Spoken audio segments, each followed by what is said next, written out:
right, better late than never. Hi, everybody. Dave Randorf with you. Welcome to doubleheader night on Wendy's Friday Night Football. We are going to begin by taking you directly to the Roughriders Center in Toronto. It's the Riders and the Argos. Here's Chris Cuthbert and Glenn Suter. And welcome to Roughriders Center. We've just had the opening kickoff from Jason Armstead and the first offensive play of the game. A handoff to Wes Cates, over 100 yards last week against the BC Lions. Saskatchewan Roughriders come into this football game 4-2 with a chance to at least temporarily move into first place in the Western Division. The BC Lions will play following this game. Roughriders looking for their third consecutive win. And the Argonauts trying to avoid 3 straight losses. Second down, and Kerry Joseph. First pass, DJ Flicks got it inside the 25-yard line.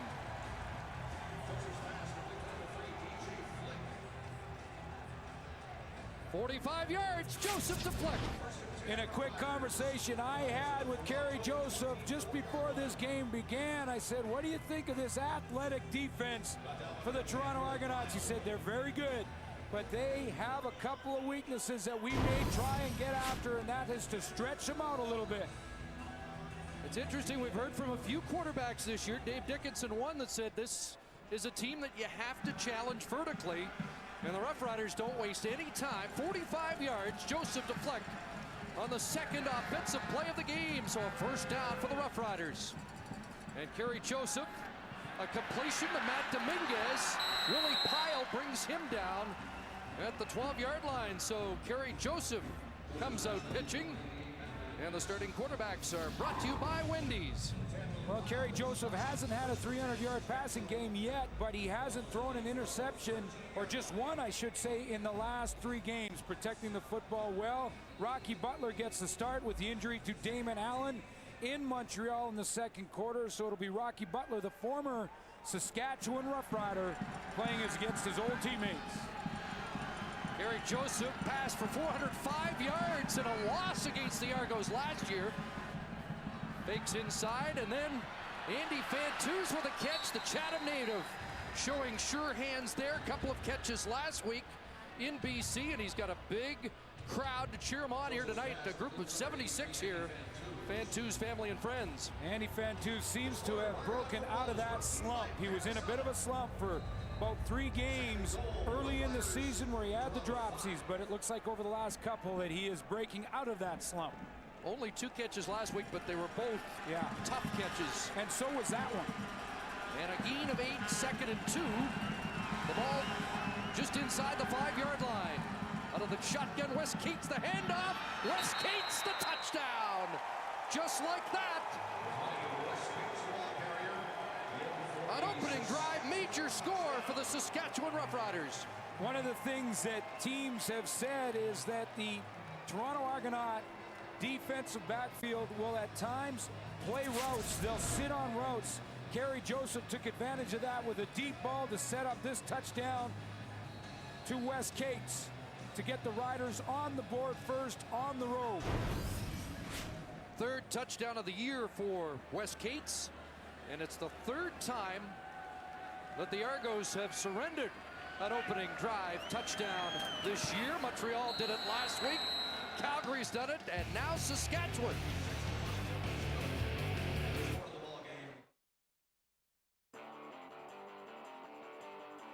The CFL on TSN is brought to you by Wendy's new Baconator, the official hamburger of the CFL. Wendy's, that's right. By Rona, the Canadian how-to people. And by Rogers, proud partner of the CFL. Great start for the Saskatchewan Roughriders with all the injuries in Toronto. You knew it was going to be a tough game for the Argonauts. It got even tougher with the visitors looking razor sharp in their opening possession. Here's Bashar Livingston back in the Argo lineup. And Bashar runs through 1 tackle and out to the 50-yard line. And that's the kind of field position Rocky Butler will appreciate. 42-yard return. And the former Roughrider will make his 5th career start and his first as an Argo. a couple of starts as a Saskatchewan Roughrider between 2002 and last year. There's his backfield. Dominic Dorsey back there. He does not have John Avery. Avery is injured and out of the lineup. Andre Talbot draws back in. He missed last week's game. Still no Tony Miles in that receiving core. And Glenn January nicked last week, but ready to go at that left tackle position. Starting lineups brought to you by Holiday Inn Hotels. And here is Rocky Butler. 4 interceptions last week. Butler running against Saskatchewan, running close to a first down against a defense that has given up rush yards grudgingly. Well, they're ranked #1 in the league against the run, giving up just 55 yards per game, largely due to their front seven, led by Fred Perry up front, who for a rush end has 30 tackles all by himself this year, and he's added 4 sacks. There's a linebacking core with Reggie Hunt, the leader there. And then into the secondary, Tate Cornegay starts at corner. Ervin Justin is here, but couldn't make it into the lineup. 9 for Butler. He's going to throw on 2nd and 1 and hops it incomplete, intended for Arlen Bruce. It's about 1.5 yards for a first down for Rocky Butler. Well, he went in last week for Damon Allen in the second quarter, and the numbers weren't great. However, the Argonauts pushed that game to overtime. The 4 interceptions is really what hurt Rocky Butler, and Mike Clements feels if he can just manage the game, he doesn't have to win the game, but just manage it, and they rely on their defense and special teams, they can pull one out here. But as you mentioned, Chris, it'll be an uphill battle with all their injuries. Clements not in a gambling mood here on 3rd and 1.5 yards. And so Armstead drops deep, and Prefontaine on to kick. And the left footer angling it at the 8-yard line. Armstead, and Adrian Mays cuts him off at the pass and forces him out. A 43-yard kick.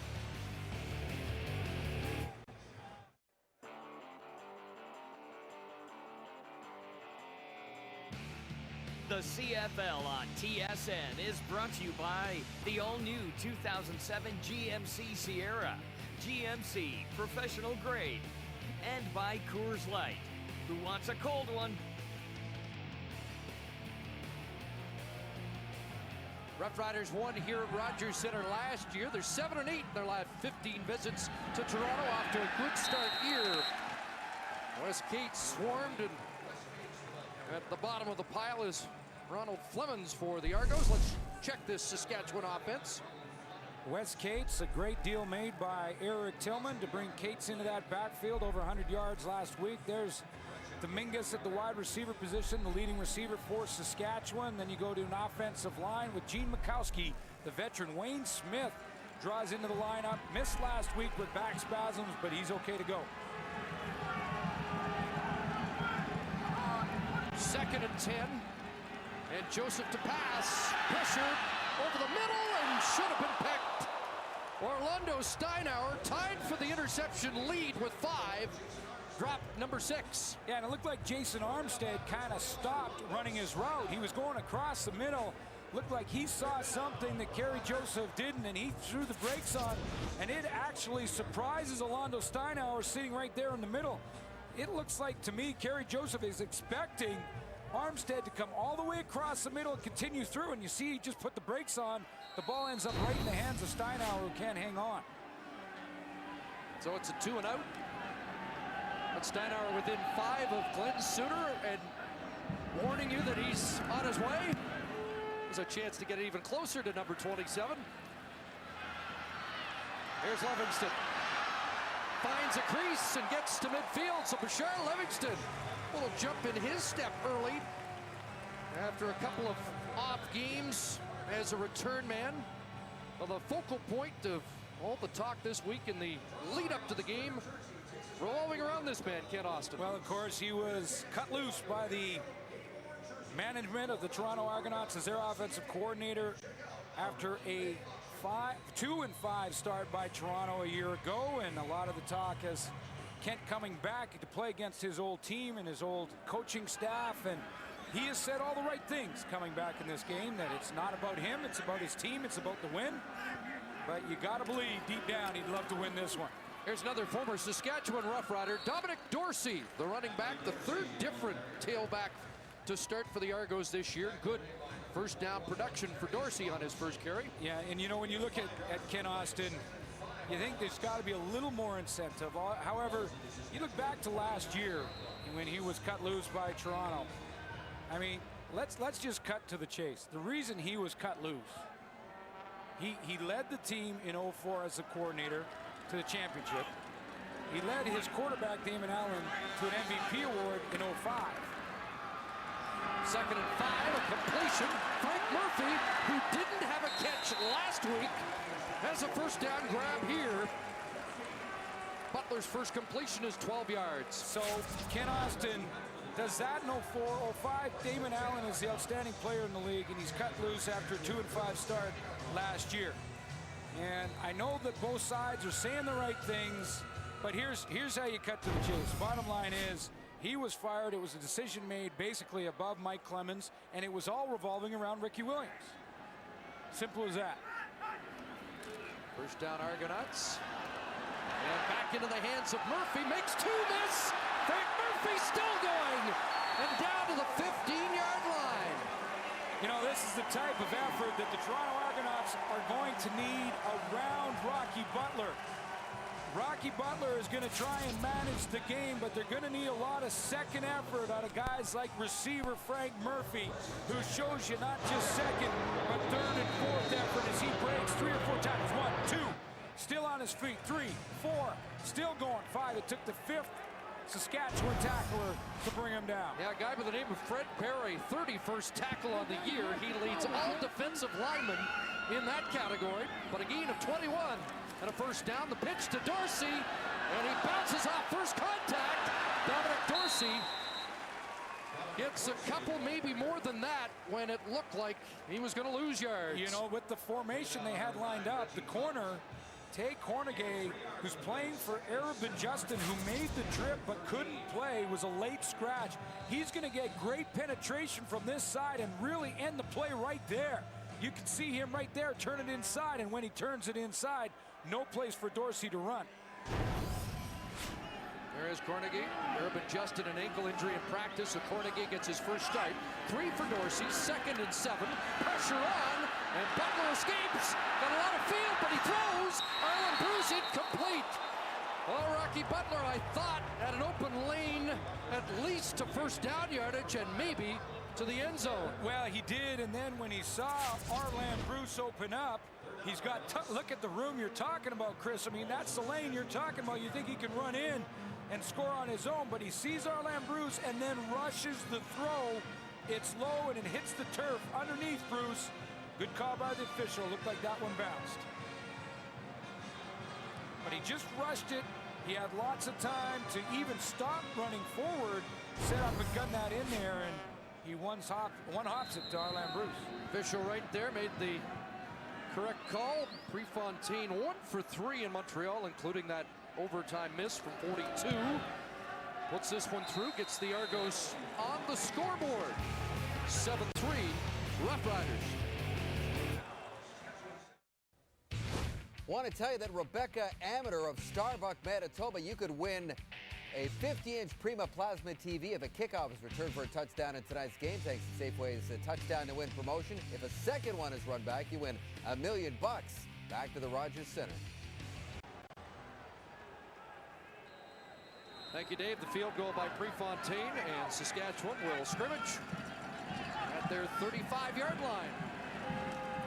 4 receivers right side, but Kerry Joseph is dropped back at the 30-yard line. Halfback blitz, and Kenny Wheaton gets to the quarterback. A lot of different looks from the Toronto defense. Rich Stubler, the defensive coordinator, likes to mix it up. Occasionally he'll come from the secondary, and you can see from the right side of your screen, Kenny Wheaton is untouched around the corner. It wasn't that they sent all that many people. It was more of a stunt from Rich Stubler than a blitz, but no one picked up the halfback, Kenny Wheaton. 5th year of this Rich Stubler-led defense. 2nd down, and that throw behind DJ Flick. Watched closely by Kenny Wheaton, and it's a 2-and-out. Kenny Wheaton there in good coverage, so back-to-back plays for him. This defense has to make a change up front. Rail Johnson, who had 3 sacks last week, is out of the lineup. Ronald Flemings comes in for him. Jonathan Brown, the leader as well. Kevin Iben leads the team in tackles with 28. And the secondary, we've already seen a couple plays from Kenny Wheaton. So Stubler's defense tightens after that impressive opening Rough Rider march. And Livingston awaits the Jamie Borum punt at the Argo 35. Back pedals to the 26. And Bashar Livingston, a little more inspired tonight. He's been nicked and not returning well, but looks like he's on his game tonight. The first down line brought to you by Rona, the Canadian how-to people.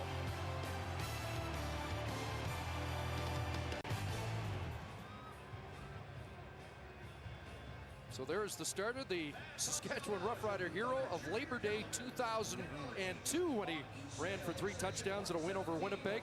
His next start was 04, and he had 2 starts last year, one against Hamilton and one against Montreal, in which he was injured. This is his 5th career CFL start in 6 years. And the 4th Argonauts starter in 7 games. Here's Dorsey. Dominic Dorsey had a couple of Saskatchewan starts last year. You know, and that's why when we saw that last play when Toronto was down in the scoring area, we were a little surprised that Rocky Butler didn't run, because most quarterbacks in their 5th start, when they see things develop, they will take off and run before they do anything. And Butler, in that Labor Day game years ago, he did it with his legs with 3 rushing touchdowns in that game. So it's a little surprising he doesn't run a little more. 2nd and 2.5. Dorsey will kick it outside. Flag down. Dorsey didn't get to the first down stick. And Bud Steen's crew has a couple of penalty markers on the turf. And some old teammate, Pats. Well, you know, Dominic Dorsey is maybe the reason that Bashar Livingston is a little pumped up. Toronto number 65, 10-yard penalty, repeat 2nd down. And we've talked about Ken Austin wanting to maybe have a little more motivation here tonight, and Dominic Dorsey certainly, and Rocky Butler will against their old teammates. Call on Taylor Robertson. The Argos deploying 4 Canadian offensive linemen tonight, and they tell us that's the first time in almost a decade that they have had just 1 import offensive lineman. 2nd and 13. Frank Murphy, another catch and a cutback. Changes direction again to the 43, and he'll be short of the first down. But Frank Murphy, who was not involved last week, is certainly a favorite target so far tonight. Well, yeah, Rocky Butler won't really have a go-to guy. He's got to establish that. Maybe Frank Murphy will become that go-to guy here tonight. You know that Steve Barato, the offensive coordinator for the Toronto Argonauts, would probably had to shrink down the playbook a little bit for Rocky Butler. So he has a certain amount of plays, a limited number of plays that he can be comfortable with. Michael Bishop there to help Rocky Butler, and another set of eyes on the sidelines. Armstead awaits. The 90-yard punt return touchdown against Edmonton a few weeks ago. Back pedals to his 15. Crawford trying to bring him down, can't. And Armstead steps out close to the 30, a 52-yard Prefontaine kick.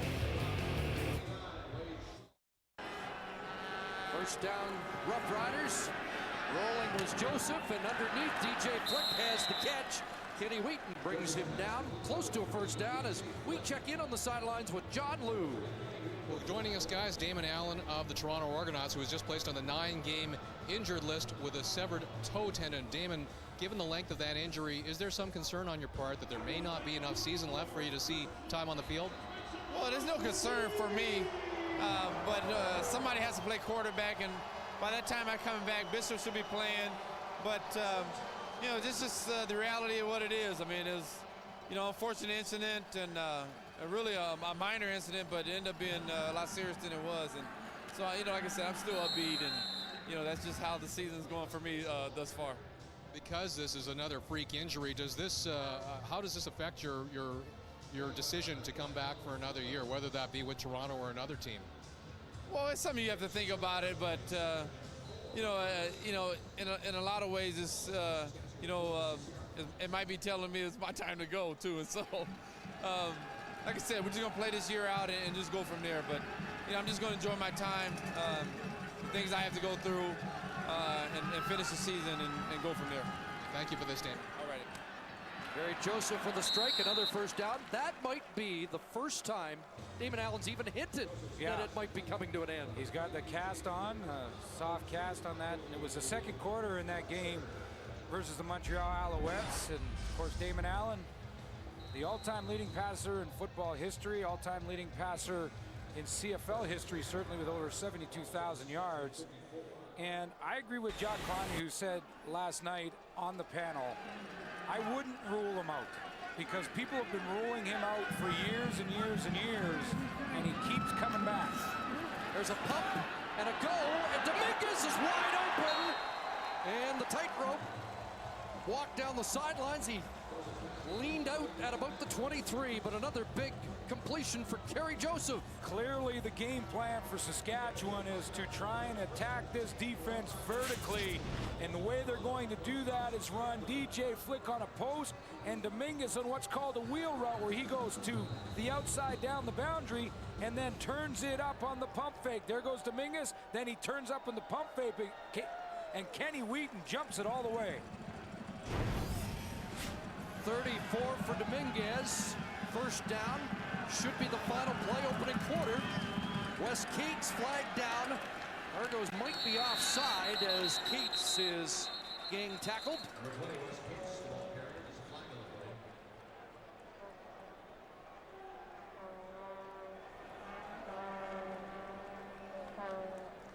And the indication is against Toronto. Offside. Toronto, 78, 5-yard penalty. Repeat, first down. Adriano Belli. One of the reasons I think a lot of teams offensively don't try and go vertical on the Toronto Argonauts defense is because how athletic their secondary is. And I think that at times can be intimidating when you got guys like Byron Parker and Jordan Younger on the outsides. You may not want to push the ball too deep because they'll take it in a hurry. Well, this is the #1 pass defense in the league, and Saskatchewan has put a few dents in it in this first quarter. 1st and 5. And Gary Joseph, the option toss, Cates, and brought down by Wheaton. But another Saskatchewan first down on the final play of the opening quarter with the Roughriders in the lead. Hey, we got to tell you, our Boston Pizza poll question tonight is, which team that you're watching tonight has the better defense, Saskatchewan or Toronto? Results of the half. And Dave, here are the results of the first quarter. The stats brought to you by Rona, the Canadian how-to people. I like the poll question because it's about two good defenses here tonight, but already Saskatchewan, what jumps out at you is that passing yards, 116 in the first quarter. Good start as they go vertical against the Toronto Argonauts and hit a couple of deep balls early. Yeah, they've had a 46-yarder, a 34-yarder. Gary Joseph's 8 yards short of his entire passing game production last year when he visited Rogers Center. Well, they're taking some chances. They're going after him deep, which should open up underneath routes as this game goes on. But real aggressive start for the Saskatchewan offense. Lead by 4 and knocking at the door. And Joseph pulls it down, flag down. Gary Joseph into the end zone. What's the flag?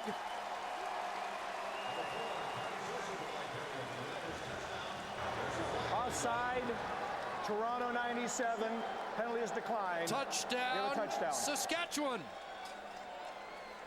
Against a running quarterback, you have to be so disciplined on the backside defensively and not leave lanes open, because that play is designed to go on that side of the field, and Gary Joseph is going to spot an opening to the backside where a lane has been created, and he takes off through that lane.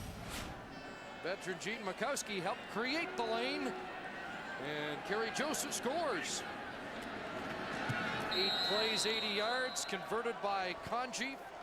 14-3 Saskatchewan.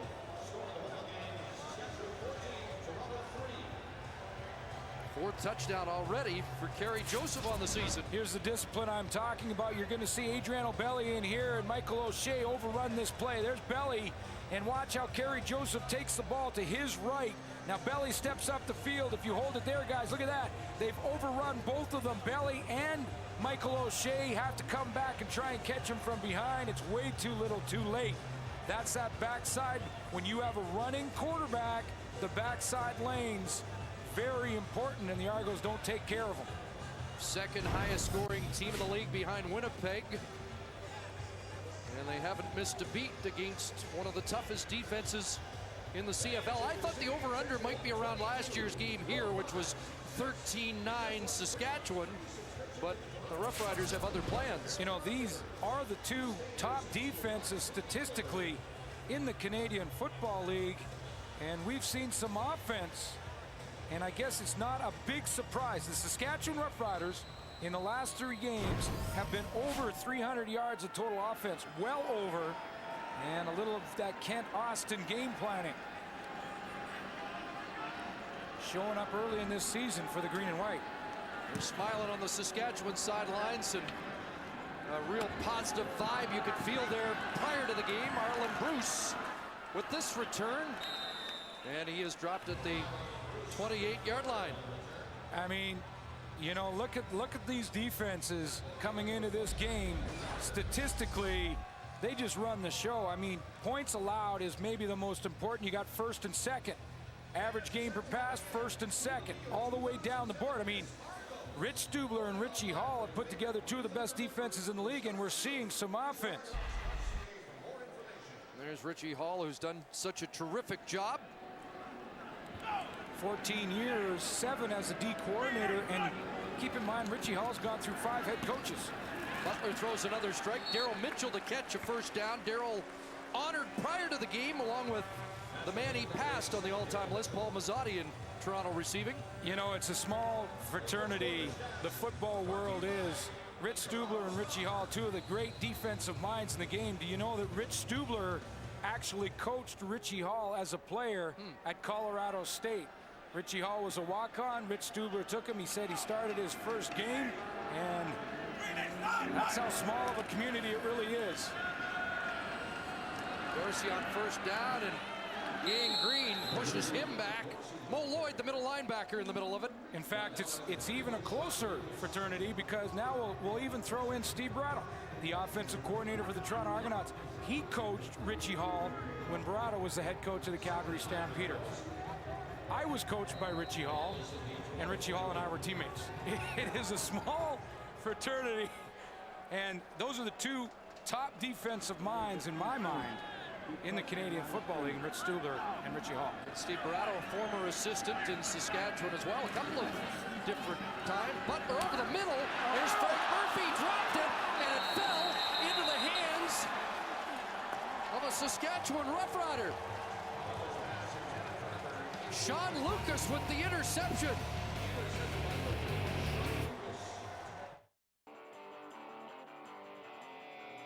The CFL on TSN is brought to you by the all-new 2007 GMC Sierra, GMC Professional Grade, and by Coors Light. Who wants a cold one?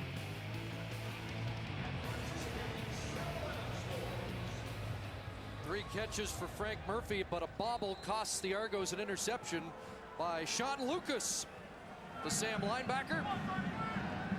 Roughriders take over. Kerry Joseph to work. Yep, delivered high, and Dominguez can't bring it down. Well, this interception by Rocky Butler is all on Frank Murphy. The pass is pretty good.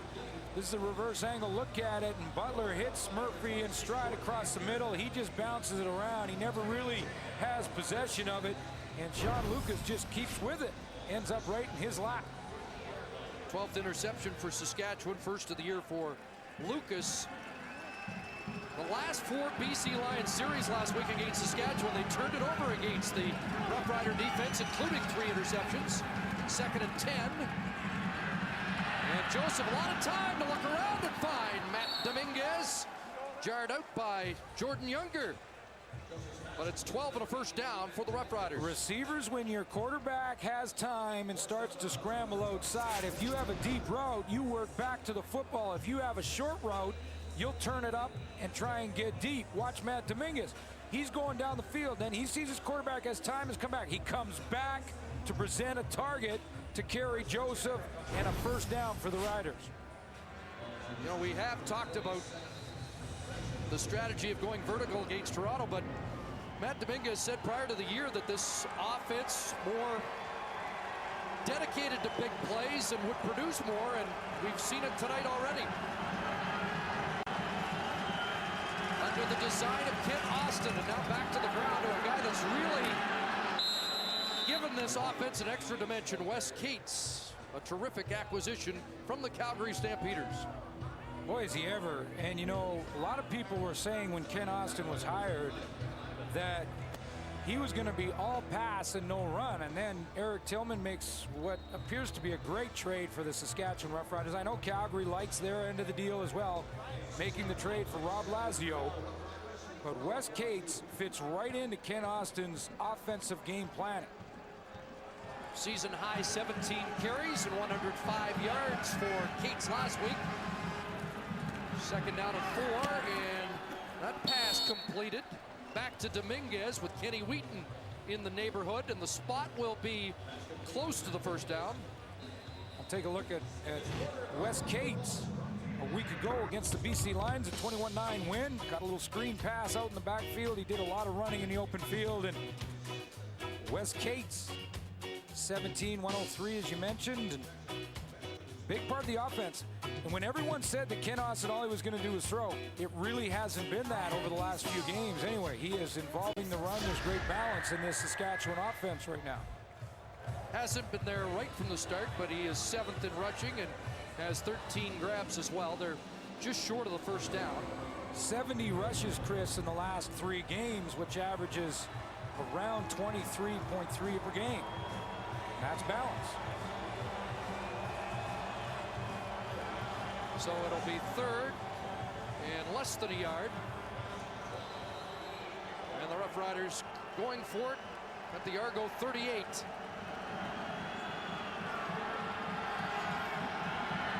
As the big boys hunker down, and Joseph off the left side. Michael Fletcher there to make it at least interesting. It will be interesting. Well, they've given the signal, at least half of.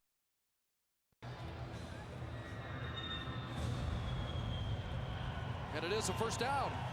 But as much as Wes Cates did the job offensively, this might have been his most impressive play last week, when it looked like Ian Smart was going to return this kick for a touchdown. Wes Cates was on the backside of this play. He took off and ran down Ian Smart, kept him out of the end zone. And now Cates back to work, drilled by Willie Pyle, the rookie linebacker of the Argonauts. 27th tackle on the year for the guy who replaces Antonius Bonner, a 10-year veteran at that position, wearing the same number, and they think he's a lot like Bonner. In fact, some of his veteran teammates call him Bonner. Couple sacks on the year. Argo fans urging a stop here, 2nd and 6. Rough Riders marching again. And over the middle, DJ Flick with the catch. Kenny Wheaton cuts the legs out from under him, but not before. Flick has another first down. Well, Kenny Wheaton had to make a choice between Andy Fantus or DJ Flick, because they were coming in layers. Kenny Wheaton's going to come from this backside. Fantus will be underneath, and DJ Flick right in here. There goes Fantus. He flashes in front, and Kenny Wheaton decides that he's got to come up underneath. DJ Flick hangs on. They've been going after Kenny Wheaton a little bit early in this game. A little surprised, had a chat with Kenny Wheaton this week. We'll get to that momentarily. 11 for Flick, first down. 4 receivers wide side, but straight ahead Cates. down to the 20.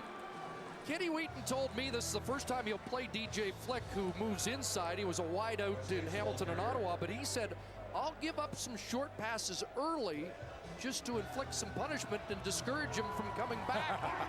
Did you ever do that? I like the strategy. It hasn't really worked yet, though. No, it hasn't, because Saskatchewan came out aggressively going deep, so that's got the secondary for the Toronto Argonauts backing up a little bit. They're coming up a little later than they normally do. And he says that sends a message around the league, too. He says film travels. And he wants to put some highlight hits on the film. Gary Joseph on second down overthrows Dominguez. And the Argo defense does stiffen, and they really had to at this point. Midway through the second quarter and already an 11-point deficit. Well, and you know, coming in, I thought they probably were going to have to score defensively, maybe score on either defense or the teams to take a run at this Saskatchewan team that's played very good football and coming off of 2 straight wins. So this is a crucial stop to keep Saskatchewan to a field goal attempt and not a major. Ken Austin likes what he sees so far. Luka Kanji, just 5 of his last 9. He's in a bit of a low part of the season, but puts that one through and expands the lead to 14.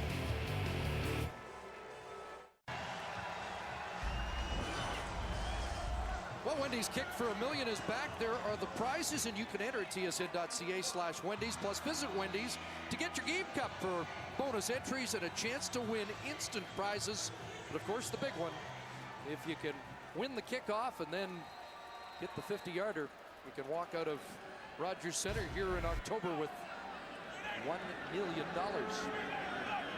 Rocky Butler needs to get something going here, and he is taken down as the Roughriders chalk up another sack.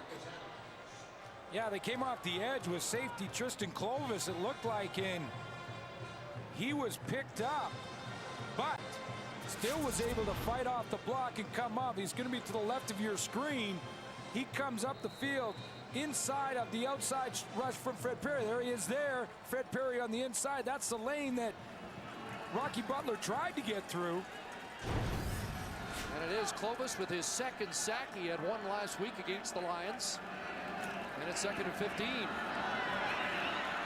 Butler the long out. Andre Talbot back in the lineup, and he has the catch in front of the first game starter for Saskatchewan, Tad Cornegay.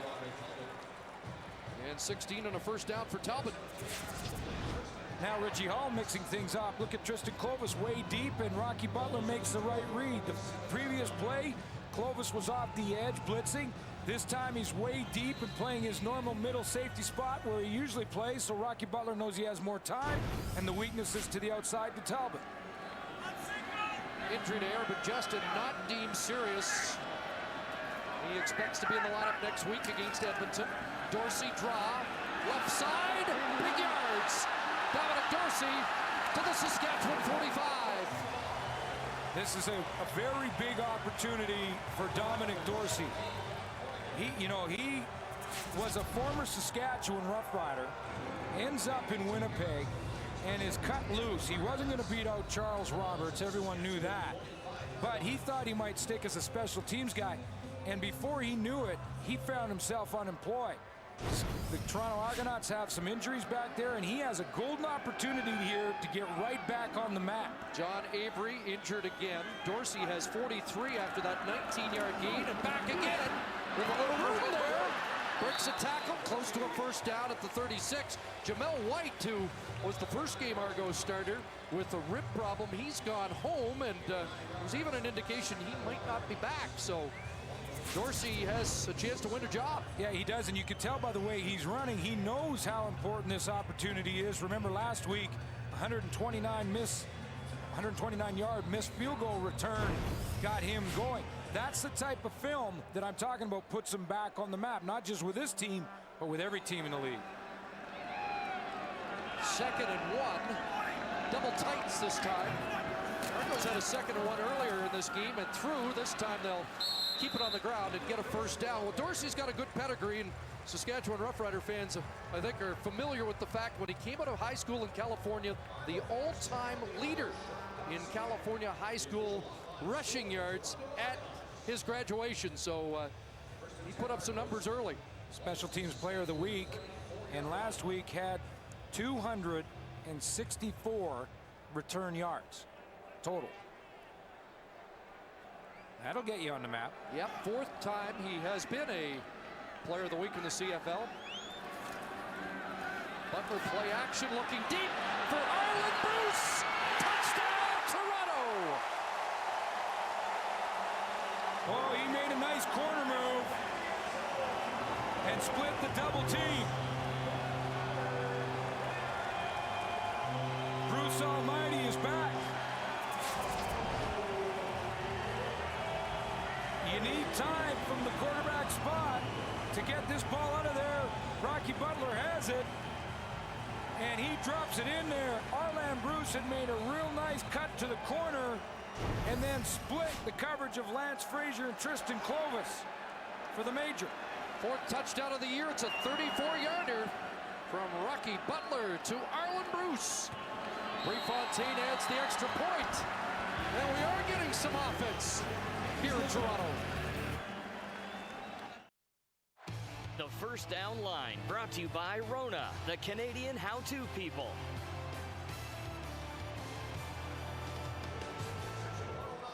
Well, so much for my 22-point over-under. It's 17-10 after that 6-play, 75-yard drive and a 34-yard pass to Arlen Bruce. 34 yards takes time to throw. You have to have time to get that ball down there on a 34-yard run. Armstead from his 11. And Armstead downed at the 36-yard line by Raymond Fontaine. So let's take a look at the big boys up front to allow Rocky Butler some time to throw. Remember, Fred Perry is right here. That's one of the premier pass rushers in the league. Now, he's in a spy technique here, not really coming hard, but the guys up front, led by Jude St. John, they really lock it down. I mean, watch this on the left side of your screen. Look at Big 68 right there. He's got both hands outside, no penetration from the Saskatchewan defense, allows Rocky Butler a lot of time to get it down the field to Bruce Almighty. So the Argos get a much-needed major to keep this close. Now Kerry Joseph in some trouble and throws it away, and I don't know if he got to the line of scrimmage. Ronald Flemons replacing the injured Rayall Johnson. You know, at 6'6", 268, Ronald Flemons shows pretty good feet here. He's over here right in the outside rush position. And he's going to come up the field and get into a one-on-one with a quarterback who really becomes a running back in the open field. And he uses quick feet to keep him in front of him. Surprised that wasn't grounding the football, but it is 2nd and 10. Joseph, the long out. A completion, but nothing more. Corey Grant the catch, but he's brought down immediately. And it's a 2-and-out for the Roughriders.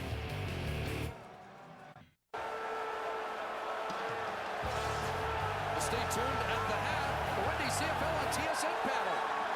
Dave, Matt, Jack, and Schultze will weigh in on what they've seen in this opening half of football. Well, it's a good crowd here at Sky Dome. Their attendance has been up close to 10% over last year, which was a huge hike, and they had 32,000 sold before even the walk-up crowd arrived. Special promotion on this Friday night that has the 500 level looking almost full. And the atmosphere is a good one. And of course, there's plenty of green below us. Always is. Rider Nation well represented. Livingston from his 30. Another good return, Bashar Livingston, but this time a flag down. But you know what, Glenn, he's number 4 if you consider Eric Crouch was ahead on the depth chart before he got here. Is this not as much as you can expect out of a number 4, number 5 starter? Well, talk about opportunities. You know, Rocky Butler, Toronto number 16, 10-yard penalty, first down. Rocky Butler has that same opportunity, Chris, and you know, he was a guy that was part of a trade that sent him to the Hamilton Tiger Cats for Wayne Smith and DJ Flick. McMahon was bumped from starting versus Calgary in back-to-back games to number 3. Damon Allen gets hurt. He's now number 2. But Rocky Butler absolutely playing as well as you can expect for the amount of practice time he's had. First down. Butler will pull it down. And he does this well. He gets close to a first at the 44. He has 9. He did have 4 interceptions last week, but at the end of the night, Pinball Clemens said he gave us a chance to win, and that's all we can ask. And of course, the Argos end up losing in overtime. Well, he's done the right thing too. He's protected the football, running a little bit when he has to. That'll keep the defense guessing. And what a throw to Arland Bruce for the major to keep this game close. And like you said, Mike Clemens wanted him to just manage the game and give him a chance. So far, he's doing that. Cut by Hamilton. He was home for a couple of weeks and actually started a job hunt outside of football. Second and short, and Dorsey will crash over the 45. Should have the first down. Yeah, the mark is way past the line. That'll be first down Argos. Look at the quarterback situation in Toronto and how difficult it has been to manage when you consider Damon Allen started week 1, didn't finish that game. They went to Bishop. Game 3, he's injured. McMahon, who they really thought was going to step up and just perform immediately, did not. Struggled in 2 starts. Damon Allen came back. He gets hurt. Rocky Butler on a couple of weeks practice. He jumps in. And how about you get Robert Kent? Just in this week as the number 3 man, at least for the time being. Dorsey again, outside, runs to the first down stick and out. And says hi to some former teammates, including Jason Armstead. Yeah, it was great talking to the guys before the game about playing some of their old teammates like Dominic Dorsey and Rocky Butler, and talked to some of the defenders like Fred Perry, and they said, you know, I've told those guys, my old teammates, that, you know what, there's no longer any of this stud drill like we used to do in practice. We're coming after you now. And both guys want to compete against their old team. You mentioned it last night. We saw Jared Payton. Last Friday it was Jesse Lumsden, and now Dorsey was 65 yards on the ground and trying to add that total, but this time shut down right at midfield on second and less than a yard. Well, I see, did he get enough for the first? I said it last night, Chris, and you know, it is becoming the year of the running back. And you wonder about the evolution of defenses and how they get to smaller linebackers all the time, playing extra defensive backs to stop the pass all the time. And now we're seeing bigger backs. Jesse Lumsden, Joe Smith, Jared Payton. Now, Dominic Dorsey's not a big guy, but maybe the year of the running back. Dorsey did just get enough. 66 yards here in the first half. There's a minute 28 on the clock. It's a 7-point Saskatchewan lead, but the Argos now into Rough Rider territory at the Saskatchewan 54.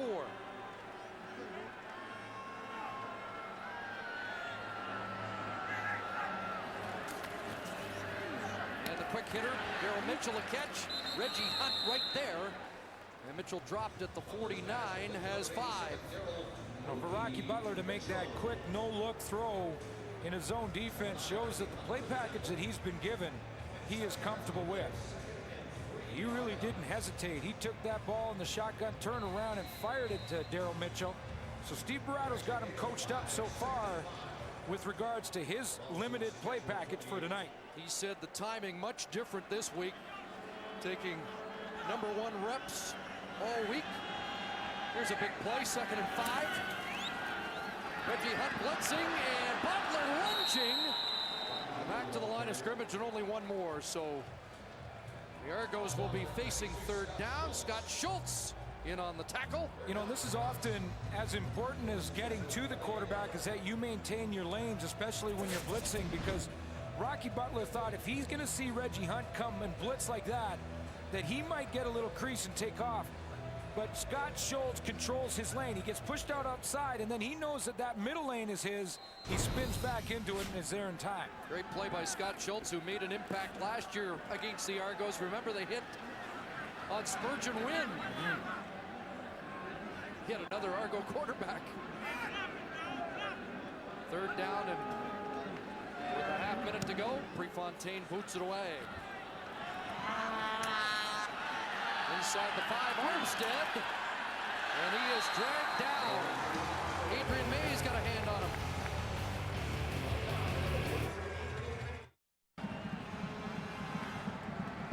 "20 seconds remaining, first half. Wes Keats brought down after one, maybe two. Richard Pyle and Michael Fletcher there. Toronto Argonauts have improved their run defense. That's something that they've struggled with over the past few years. Come into this game ranked 4th, giving up just under 100 yards a game.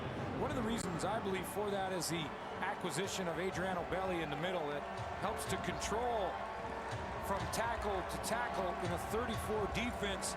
The nose guard is so important to try and take up as many blocks from the offensive line as he can.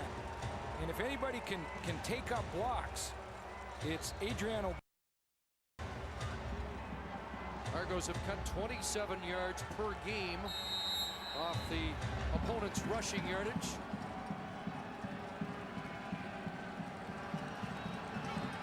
Didn't hear an announcement, but I believe the Argos called a timeout because the clock stopped. And with 12 seconds left now, it'll be third down. And that's what I'm talking about. That very play there showed you a little of what Adriano Belli does. And in a 30 defense, you really have got just 3 down linemen. And the nose guard it's a real thankless position and a very difficult position to play, in that you're just banging heads game in and game out, play in and play out, and really don't ever make the headlines. Time is out, and the knee down from Kerry Joseph for the first half is done, and it was a good one. Joseph engineering a couple of touchdown marches and a 17-10 halftime lead.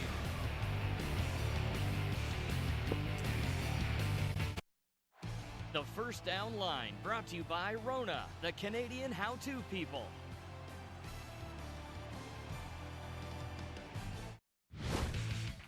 Live at the half, brought to you by Wendy's new Baconator, the official hamburger of the CFL. Wendy's, that's right. Well, game 1 of our Friday night doubleheader is nicely underway. We got a good one. 17-10 Riders over the Argos. Both quarterbacks performing well. Hello, Dave, Jock, Matt, Chris. Rocky Butler, you know, I remember it like it was yesterday, 2002. He was a folk hero in Regina for about a week when he made his first career start in the Labor Day Classic against Winnipeg and won. And now he's an Argo. He's performing well. Kerry Joseph got off to a very quick start through the air, which was a tad unexpected. Very unexpected, because this is the one type of defense, the Toronto Argonauts, that does not allow big plays. But early in this game, Kerry Joseph found play after play downfield that they ran successfully. Now, what is the issue about that? Well, I think part of it has to do with the fact that the previous coaches, we all know Ken Austin's history. We all know that also Ken Miller is a 5-year Argonaut previously, and Paul LaPolice is a 2-year Argonaut in the extent of being a receivers coach. So he knows the secondary, he knows the style of defense, he knows everything about this. And the bottom line in football is it's about people. Yeah, you have systems. Yeah, you have the type of things that you go after, but it's still about people. And I think that previous coaching staff for Saskatchewan, being former Argonaut staff, has really helped them early in this game.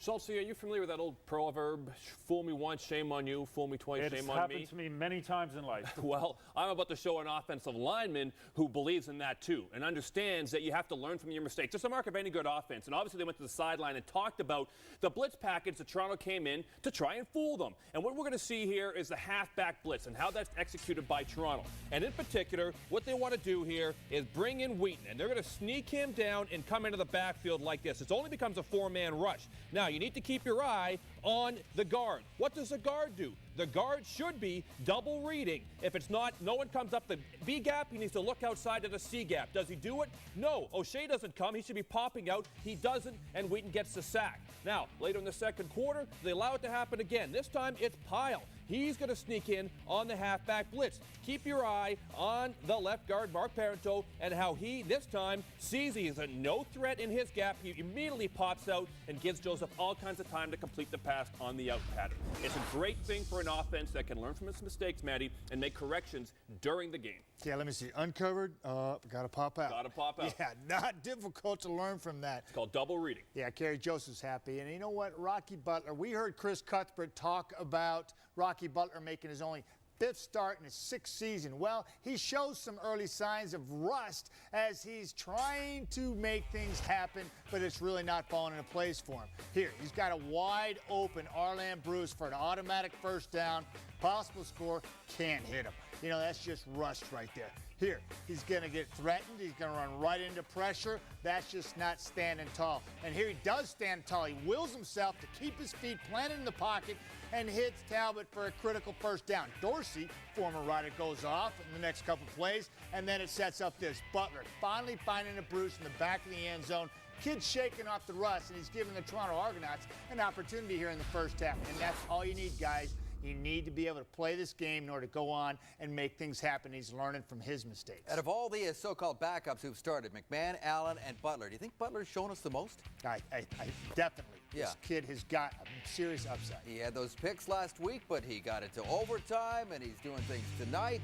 Here's our Boston Pizza poll question we asked you. Which team is the better defense? It's a tough one. You logged on and said... What did they say, Jock? Survey says? Survey says... Let's just make it up. Hey, they get it. There it is. Oh, wow. Over what? You know what? That is surprising. No wonder it took a long time. The whole province of Saskatchewan is logged on. This telecast is copyrighted by the CFL for the private use of our audience, and any other use of this telecast or any pictures, descriptions, or accounts of the game without the CFL's consent is prohibited. CFL Wired is brought to you by Bedouin Soundclash's new album, Street Gospels, in stores soon. And here are the halftime numbers brought to you by Coors Light. Who wants a cold one? Well, if it wasn't a doubleheader, Dave, I'd say yes. But let's talk stats here. And I love what Toronto's doing here with the balanced attack. And that's really important for a young quarterback. And the turnovers for Toronto, hey, this is not right here. This is not on the quarterback Butler. This was a drop ball by Murphy. Otherwise, I think this score right here would be a whole lot closer. Kent Austin has the 7-point lead at the half. He spoke with John Liu. Coach, you're able to take advantage of a couple of big plays, but overall, would you consider that half draw football? Yeah, they're winning the first down on our defense right now. We got to stop the run on first down and get them in second and long more. They're doing a great job on first down against our defense. Did you expect that out of the couple of former Roughriders, Dorsey and Butler, what they've accomplished so far tonight? They're talented guys. They're a good football team. You know, we got 30 minutes to play. We got to play a lot better. Thank you, Coach. Okay, now normally if Darren Detition were to come in here and say I'm leading with tennis for the update, we would all smack him around, quite frankly. But I'm not so worried about the wide receiver.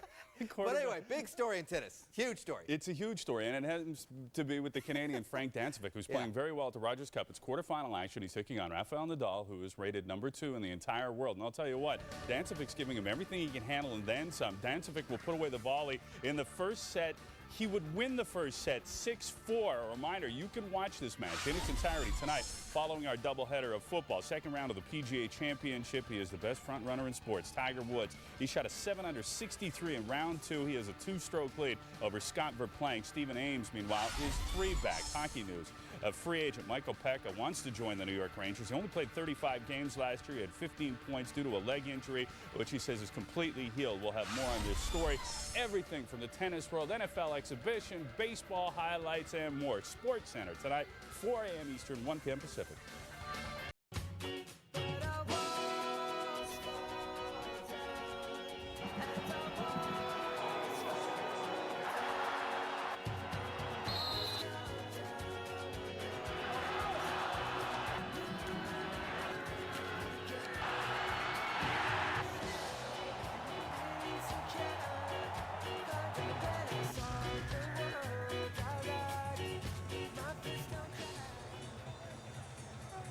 Under the Friday night lights at the Rogers Center with the CN Tower as a backdrop. Tonight's game available on TSN HD and 5.1 Dolby Digital Surround Sound. TSN, Canada's sports leader in high definition. Let's go to the sidelines and join John Liu with Pinball Clemens.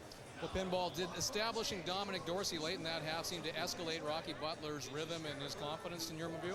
Well, I think Rocky's played a real solid game. You know, the one interception he has comes on a real well-thrown ball. I thought he's done a great job of being solid and doing decisions. We need to give him more opportunities. We haven't played as well as we'd like to defensively. We got to get off the field defensively, play some great defense, give the offense opportunities. Rocky Butler's been steady for us. He's given us a chance. Thank you, Coach. Thank you so much. Okay. Thank you, John. Yeah. So here we are with the two best statistically defenses in the league, and neither coach happy with his defense. Well, both defensive have played better this season. And, you know, for Saskatchewan, you think going against Rocky Butler with just a few weeks of practice, getting this 5th start in 6 years for 107 yards in the first half. We've told you that that interception was not his fault. That's a pretty good half of football at 70% for Rocky Butler. Kerry Joseph hit a couple guys deep early.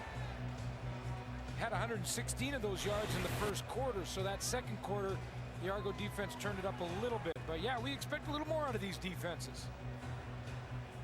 Rocky Butler is going to get the first shot at it in the third quarter. The touchdown pass to Arlen Bruce gets them within 7. Critical game for the Argos, trying to avoid a 2-5 start, which is what happened last year. They did rally with 8 wins in their next 9, but they really aren't interested in repeating history right now. Forum was at a heavy foot, and it's Bashar Livingston. Brought down by Neil Hughes. Well, you heard Matt Dunnigan talk about Rocky Butler in the halftime show, and he was right. There was some rust on him, and he showed that early, but he did generate that touchdown. He's generated a field goal. That was a great throw to Arlen Bruce for the major. And Mike Clemens real happy with his, what is he, 4, 5, 6th string quarterback? Where are we in the count, really? Alan Bishop McMahon, coach in the preseason. And now Mr. Butler, 5th, I guess. He's number 1 right now. Yeah, number 1 now. Fred Perry locked up by Dorsey. And Butler takes off and up to the 34-yard line as 7. Well, in the first half, he came around the corner like that, and he saw an open receiver. He tried to force it in there and rush to throw. This time, in the second half, he does what he does well. Fred Perry gets caught in containment. He gets caught inside. Now he's one-on-one with Kitwana Jones on the outside, or I should say Maurice Lloyd, the middle linebacker, and Lloyd gets in behind him, picks up pretty good yards. Butler 3 carries, 24 yards. 2nd and 3. And the draw play, Dorsey to the 36. And looks like he'll be about a yard short. It looks like the game plan for the Toronto Argonauts is to spend a little more time on Fred Perry, and why wouldn't you? You know, Fred Perry has been a terror on offenses. He's on the outside here on this particular play, and this time he goes one-on-one with Glenn January. The play before that, they double-teamed Fred Perry, and January will just let Perry run by that running play. But they're spending a lot of attention making sure they have at least 1 and sometimes 2 blocking Fred Perry. That's what he's in for the rest of the night. Argos had pretty well sent most of the punt team on, but there was a measurement, and Pinball Clemens is not going to gamble here on a long yard in his own zone early in the third quarter. And Prefontaine checks in for duty. Remember, Rocky Butler is playing against a team on defense that in 25 categories are 1st and 2nd in 20 of them. And doing a pretty good job right now. Doesn't get much better than that. Yeah.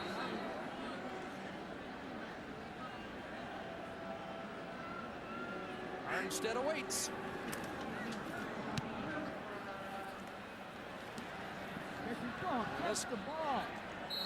Bounces out of bounds with a penalty marker on the play at the 32 of Saskatchewan.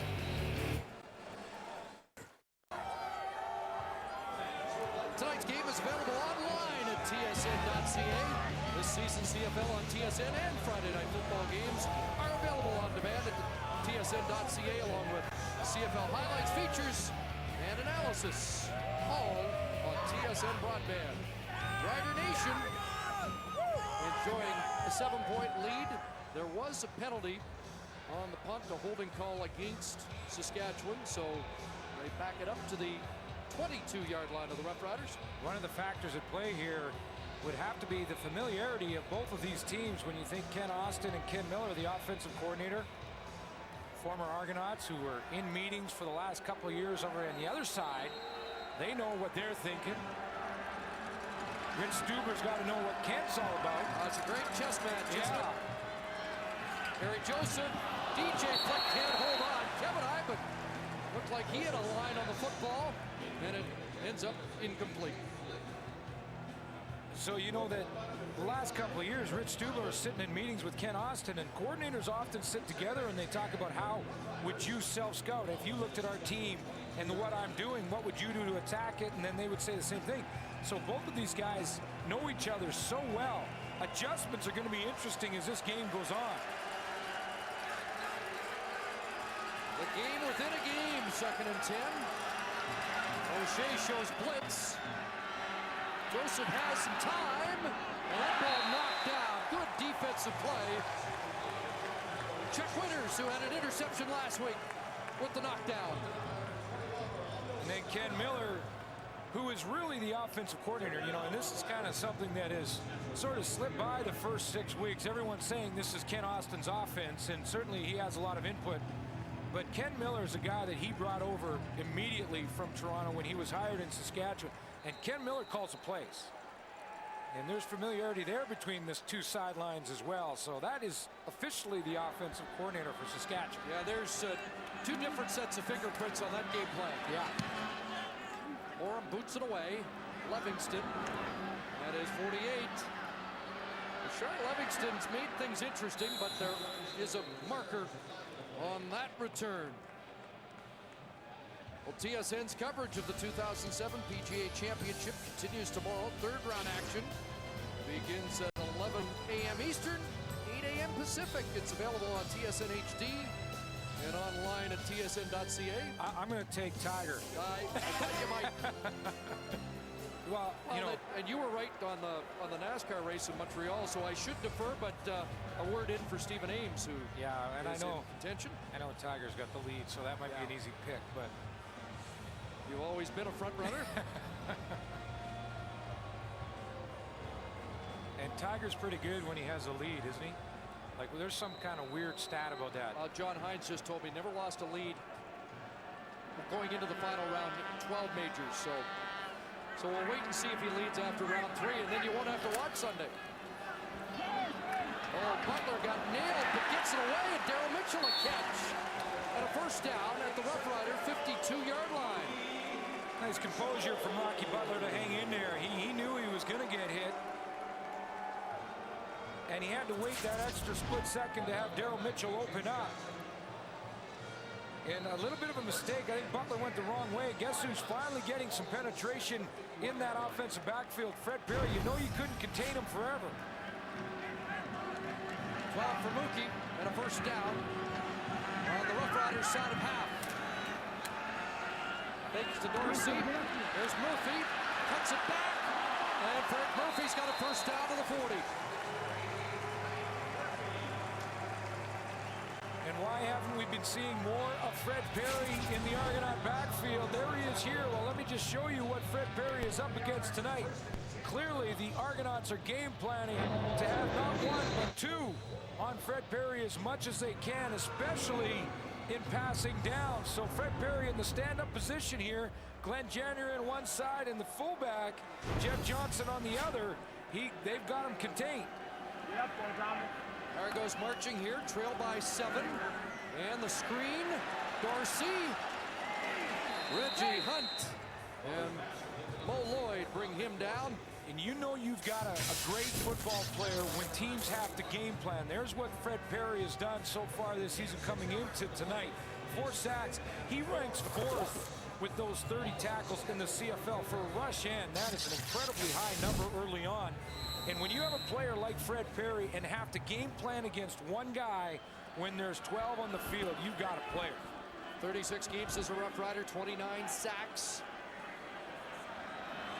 2nd and 4. And did they get the play? No, movement, early movement, and the Rough Riders pointing in the Argos' direction. You know, in fairness to Steve Barato, Chris, so when you game planned against Fred Perry. Procedure.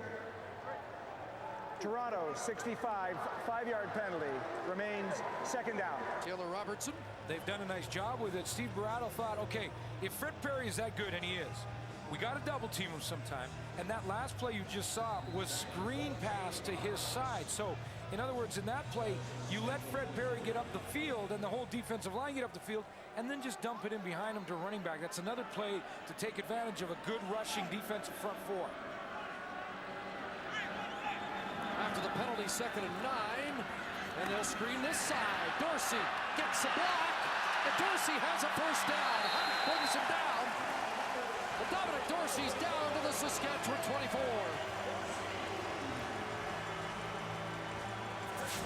John Climbing talked about it at halftime. The balance in this Argonaut offense. Fred Perry with a run, but they're going to let him go. A little contact early and then let him go by because the screen, once again, to use the pass rush of the Saskatchewan Roughriders to your own advantage. 15 on the screen and back on the ground for Dorsey. And Fred Perry just had enough cloth to make sure Dorsey wasn't going very far. Ken Austin talked about it. The Argos have had success, some success on first down. You know, he's demanding, though. There were 6 first down runs. In the first half, yeah. And he was worried about first down running production by the Argos. They had an 8 and a 9-yarder, which would cause concern. 3 times held to 1 yard, 1 to 3 yards. So the coach is demanding almost perfection. Yeah, he didn't like those 2. Yep. 2 out of the 6. Not good enough as far as he's concerned. 2nd and 9. Now Marcus Adams in pursuit. In the end zone, Murphy went up. And it's knocked down on the defensive play by Rontarius Robinson. And the Argo drive stalls. You know, Fred Perry is so quick and good to the outside. The reason that Rocky Butler's allowed to get out there, Perry's in the outside position, but watch how they're going to double team him up here from the left tackle, Glenn January. See, Perry gets the double team. He's crunched in there. That allows Butler to the outside. Now, he doesn't complete this pass, but watch Perry here. Double team. Inside, he's got Jude St. John. He's got January. No way he can get past that and get containment. So Prefontaine to attempt his 2nd field goal of the game. He made from 20, now from 30. And he puts that through. And it's a 4-point game. For every sack in tonight's game, Purolator donates the quarterback's weight in food to a local food bank. Purolator, the official courier of the CFL, tackling hunger across Canada. We've got the top 2 sack teams, and they've traded sacks tonight. Clovis for Saskatchewan, Kenny Wheaton for the Argos. I still don't think we've seen the best of those 2 defenses yet tonight, and we still may. Not the big sack guys anyway, like Jonathan Brown and Fred Perry and Scott Schultz. Here's Wes Cates, good run, and he should have a first down at the 45-yard line. Wayne Smith helping lead the way. You know, since taking over as the general manager in Saskatchewan, Eric Tillman has done a nice job in a couple of respects. One, he had to get rid of some big salaries and some veteran players. That's never easy. He did that, and he made a couple of real good trades. DJ Flick and Wayne Smith for Rocky Butler, who goes to Hamilton and then doesn't make that football team. A very good trade, obviously, for Eric Tillman. And then, of course, 2nd and inches, and Joseph's got it. You know, Eric Tillman has done a nice job of putting this roster together. He hires a coaching staff and Ken Austin, who brings a couple of Argos with him. Talked about Miller, and all of a sudden it looks like the guy who's got a couple of Grey Cup rings, Eric Tillman, is doing a pretty nice job in Saskatchewan right now. And you mentioned Cates and that deal. Well, of course, yeah. And I know that Calgary loves Wes Cates, or excuse me, their side of that deal, which is Rob Lazio, but well, with what Wes Cates has done, it's hard to argue that the Riders haven't got the slight edge in that deal. Crowd out, trying to help the Argo defense. Joseph under pressure, Cates underneath, not going anywhere. too long. Waited too long, Chris. Sorry about that. He came on that crossing route underneath, and Kerry Joseph waited a little bit too long. If he gets the ball a little sooner, Wes Cates can turn it up, and he's got some options. But because he waited so long, he gets all the way outside to Willie Pyle, and then there's no chance. Wes Cates is going to come here. If he gets the ball about here, he's got a chance to break any direction like this. He doesn't get the ball till way past that X. Watch this. Here he comes. He gets it now. He's got a chance. He gets it about 4 steps later, and there's no chance. Loss of about a half yard. We'll call it 2nd and 11.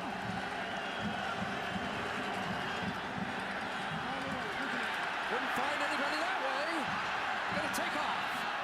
And Kerry Joseph has a first down. Crossing midfield.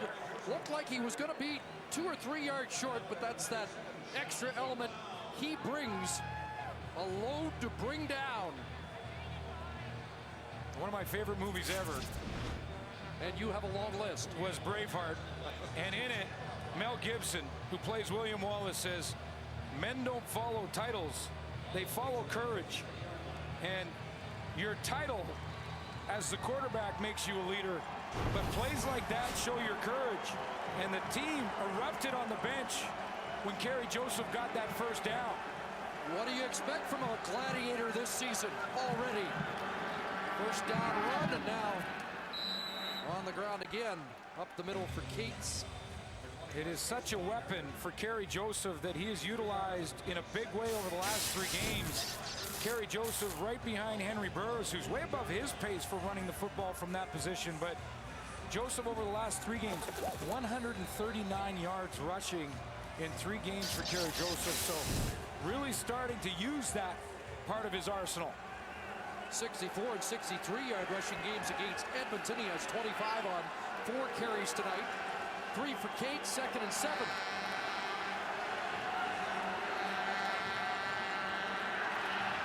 And he looks for Dominguez, who can't bring it down along the sidelines. Yeah, and he hurt his hand. Well, we'll be watching that. Throwing hand of Kerry Joseph. Yeah, he immediately, it looked like he hit a helmet or something, because he turned away from that throw immediately. You'll get a good look at it here. Again, he had to wait a little bit longer. Jonathan Brown with a good push, and it's going to be right off the top of his helmet across the wrist. He already wears a bandage across that right wrist. Maybe off the top of a couple of helmets. That might have gone off Gene Makowski, too. Oh, and he looks like he's in big-time pain. You know, on the other sideline, Michael Bishop has a wrist injury also for the Argos. And this ball bouncing inside the 5. Bruce there. No yards will be a call, and Bruce to the 15-yard line with just over 4 minutes to play in the 3rd quarter. The First Down Line, brought to you by the all-new 2007 GMC Sierra. GMC, professional grade. Plot thickens, a 4-point Saskatchewan lead, and while Kerry Joseph gets attention, Marcus Crandall warms up just in case. Doctor real close, Saskatchewan Doctor Brown real close to Kerry Joseph, hasn't left his side. Immediately Marcus Crandall started warming up. And Kerry Joseph, you can see that right hand, he's trying to keep the fingers moving. See, he hasn't even grabbed a football yet to see if he can grip it. Meanwhile, Rocky Butler goes to work. He's 5 for 6 for 50 yards here in the 3rd quarter. Dominic Dorsey's been a workhorse and has close to 6 more. Let's take another look at what happened to Kerry Joseph. Big Jonathan Brown got a good push right there, number 97, as he pushes right into the lap of Joseph, and it looked like his wrist. I'm not sure that his thumb hit the helmet. Looked like his hand was beyond the helmet, but it came right across the wrist. You could see how much pain he's in. I think he got Gene Makowski.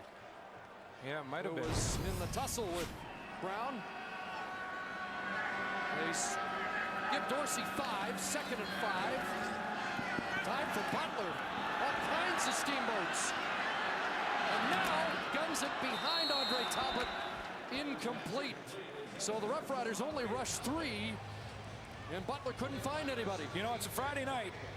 And I know that the Argos won't move the chains here. They're going to have to punt it. But this offensive line, they're putting together a pretty good game. And I'm talking about Jude St. John, Chad Folk. This is a team that leads the league in sacks coming into this game tonight. Saskatchewan, look at the time that Rocky Butler has.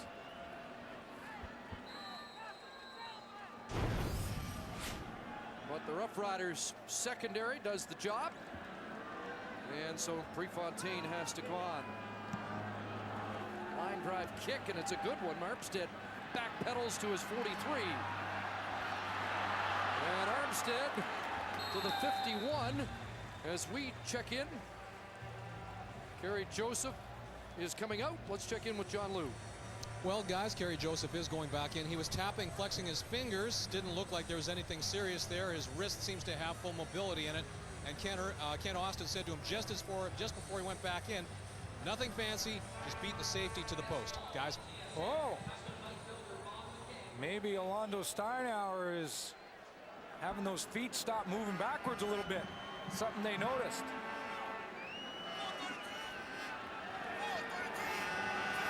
At the 51, the fake to Cates. And Joseph is dropped. Dropped back at the 45-yard line. Michael checked that injury on O'Belly and Jonathan Brown.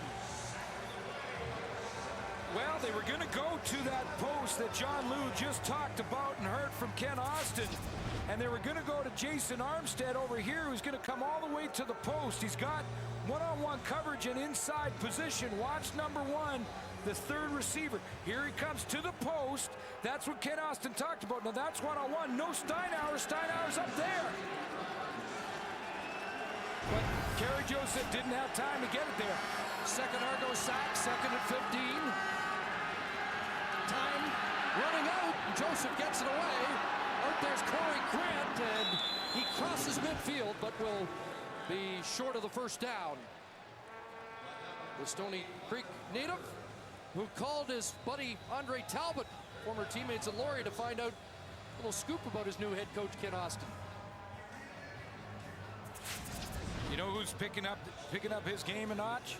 Jonathan Brown, number 97. He gets on Wes Cates there, goes around him. Mikowski can't get there. He gets the hit in. Brown All CFL in 2005, an Eastern All-Star the last 2 years. I think he's the most underrated defensive lineman in the game and has been for a couple of years. A lot of guys get a lot of pub. He doesn't get much, but he is consistent as any of them. There's a terrific kick by Jamie Borum inside the 10. It's a 45-yarder.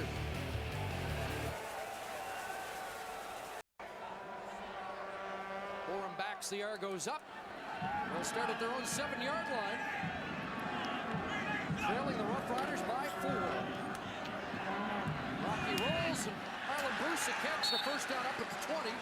I wanted to ask you, people have wondered, Rocky Butler get a break this week? Is it easier for him to prepare against the defense he used to practice against? I think it is. You know, here's a guy that can look at the defensive secondary, look at the linebackers, and he can know all of their different movements, how they react, how they drop zone, how they play man-to-man, the different looks, because he saw it so much in practice.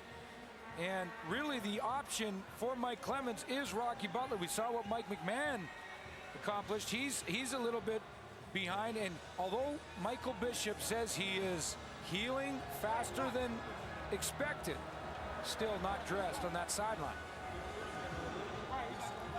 Glenn January, the left tackle's been shaken up. He's getting attention. We'll take a timeout. Be right back to Rogers Center. Well, I'm going to rush home for this one. Stay tuned to TSN. Game 2 of our Wendy's CFL on TSN. Friday night football doubleheader is a dandy. The Blue Bombers in Vancouver to meet the Lions. How about the Tom Canada talking about Rob Murphy? Everybody's talking about Rob Murphy. That matchup alone will be worth the price of admission. Bombers find themselves out at first, at least for the time being, with that Montreal win last night. There's a comfortable quarterback. Yeah, he's enjoying his 5th CFL start. January still getting attention. He moved from right tackle to left tackle for this game because Dave Costa was nicked. At the last minute, the Argos elected to put Costa on the roster, and it turns out to be a great decision because he'll now have to come into the game. Yeah, and part of this is game planning from Steve Barato, because Rocky Butler has been allowed to get outside of containment on a lot of these throwing plays. We have mentioned that he is the 4th different starter. Not one Argo starter has finished yet this year. Quick hitter, Satut's got a catch and rolls to the 39 before Clovis pins him down. Satut with 2 touchdowns in his first 2 CFL starts. In the break, Rocky Butler was smiling. He was talking to his teammates. You asked Chris about his comfort level playing against the team he practiced against.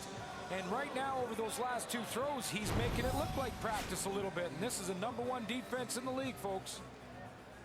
It's pretty good from Rocky Butler. A couple of key first downs to get the Argos out of a hole in their own zone. Should be the final play of the 3rd quarter. A pump, a go, and it looks for Frank Murphy. He's got it! Murphy is out at the Saskatchewan 31. James Johnson, the corner, wanted some help over the top from Lance Frazier and didn't get it. Murphy made him pay. 40 yards on the final play of quarter 3. 3rd quarter stats brought to you by Rona, the Canadian how-to people. Time of possession neck and neck, but 314 net yards for the Toronto Argonauts, 224 yards passing against the #1 defense in Saskatchewan with a quarterback in his 5th start in 6 years. Rocky Butler's the story right now. 7 for 9 in the 3rd quarter, just 3 points for the Argos, but they are now threatening. And Rocky Butler, who has his fans in Saskatchewan, not sure they're cheering for him tonight, but he's making an impression. Yeah, he is. He's got great composure. You talked about how relaxed he is. He's doing that, and he's getting help from that offensive line. They're giving him time to throw the ball and allowing him to get outside as well. So 40 yards to Frank Murphy and a first down at the Roughriders' 31-yard line. And Rocky going deep again for Arlen Bruce, and he got turned around and couldn't bring it in. Penalty marker at the line of scrimmage. See what the penalty is, but it's going to go against the Toronto Argonauts anyway. You know, that was a throw that did turn Bruce around a little bit, but I'll tell you what, the throw prior to that one, how pretty was that throw to Frank Murphy? Holding. Toronto 65, 10-yard penalty. Repeat first down. And that's worth another look. Just a beautiful throw, and there's how close the coverage was from Saskatchewan. Murphy caught it right in between them. There's Taylor Robertson called for holding.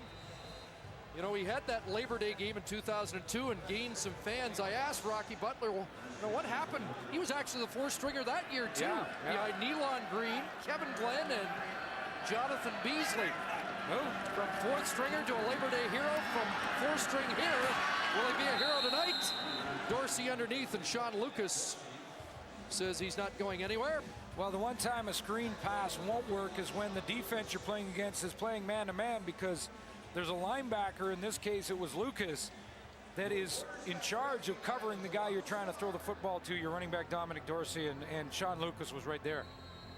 Lucas, the Sam linebacker, once patrolled by Jackie Mitchell. That was a veteran cut in the offseason. The revamped defense of Saskatchewan without a few of the long-time vets.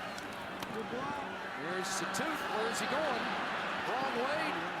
Trying to turn it upfield, but he just ran into half gangrene defense.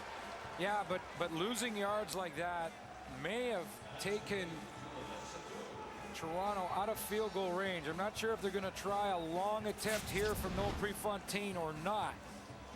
Satut comes back, and you know, if he just dives forward there, he's up at the 35-yard line, which is about a 42-yard attempt. He gets pushed back to around the 45 or the 44.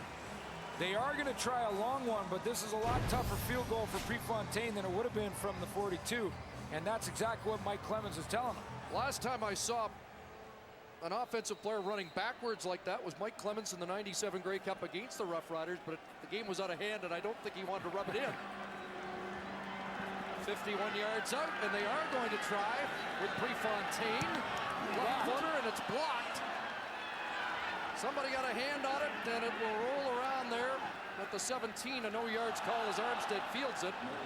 Ball's on the carpet, and Prefontaine in the middle of it, and he says, I'm eligible to recover. We'll sort it out. The first down line brought to you by the all-new 2007 GMC Sierra. GMC, professional grade. Prefontaine's longest of the year, 39 yards. This from 51. Never had a chance as somebody, and was it Fred Perry who got a hand on it? Well, it comes from here. It's either Fred Perry or Marcus Adams, number 51. Real tough to pick up the number, but good rush right there, and the big right hand blocks it. But the holding penalty and Obed Satut coming back those 5 or 6 yards. Now the kicker Prefontaine has to keep it low to try and get it there, and he gets it blocked because of it.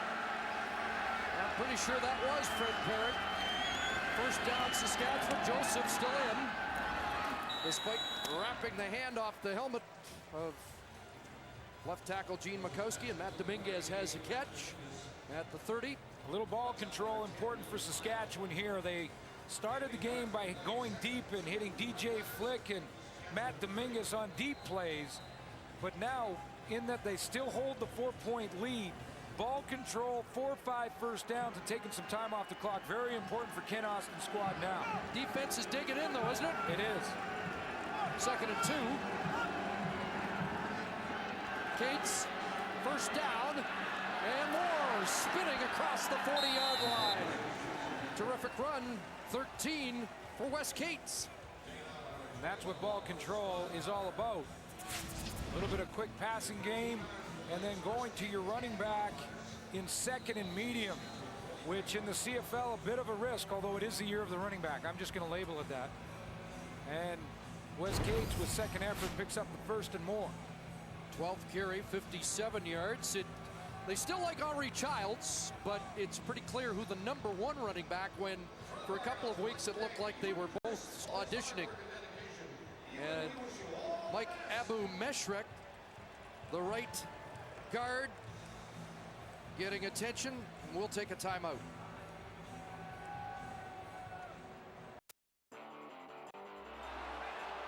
The CFL on TSN is brought to you by Future Shop, Canada's #1 destination for big screen TVs. And by Castrol. It's more than just oil, it's liquid engineering. Looks like just a cramp for Mike Abu-Meshrek, who grew up not far from here in High Park. On the sidelines, and Barry Joseph underneath. Wes Cates the catch. Kevin Ivan, first contact, finished off by the nose tackle Adriano Belli. Adriano Belli might get a penalty for a late hit with that little push at the end of that play on Wes Cates.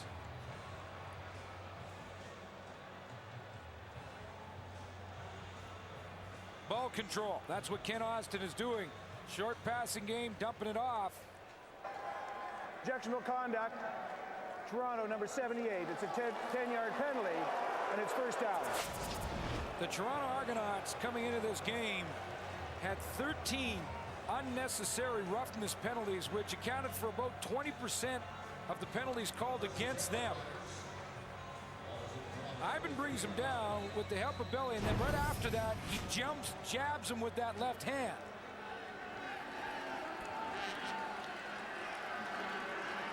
It's Saskatchewan's penalty total in a disciplined night. Second straight game where penalties haven't been a huge story. Down goes Joseph, but Jonathan Brown is in the neighborhood. And he has dialed it up in the second half. Yeah, he really has. He's not only getting penetration, but he's getting up the field and then fighting back.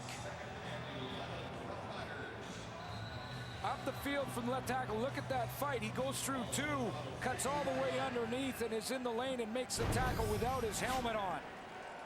Second of the night, 7th of the year. Remember, Real Johnson has 6 out of the lineup with a foot injury for the Argos. 2nd and 12 from the Argo 50. And the draw, and Cates broke a tackle, a belly tackle, gets to the 40. He has 10, he'll be 2 short. Looked like Belly had a shot at him behind the line of scrimmage. Ken Miller with a nice call there, because the pressure, remember we talked about Fred Perry's pressure and how you can counteract that by attacking that? Well, this time Jonathan Brown has got some pressure lately. He comes up the field from the left of your screen, and they run Wes Cates right past him on the draw. See the left of your screen, 97? He does a pass rush move, gets really deep, and that's where they attack right underneath.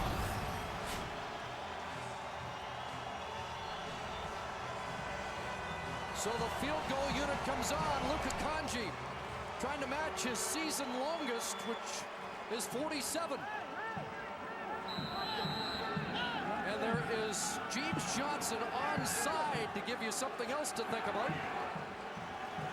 But Kanji kicks it away. Nope. And he is short. Livingston drops it. Wade Smith there. Who comes up with it?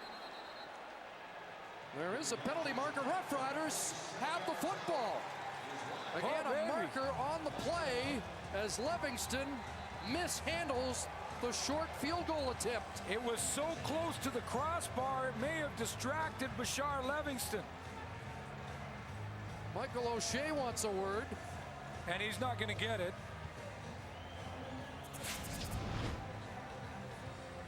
Not sure why the flag was thrown here. It didn't touch the crossbar.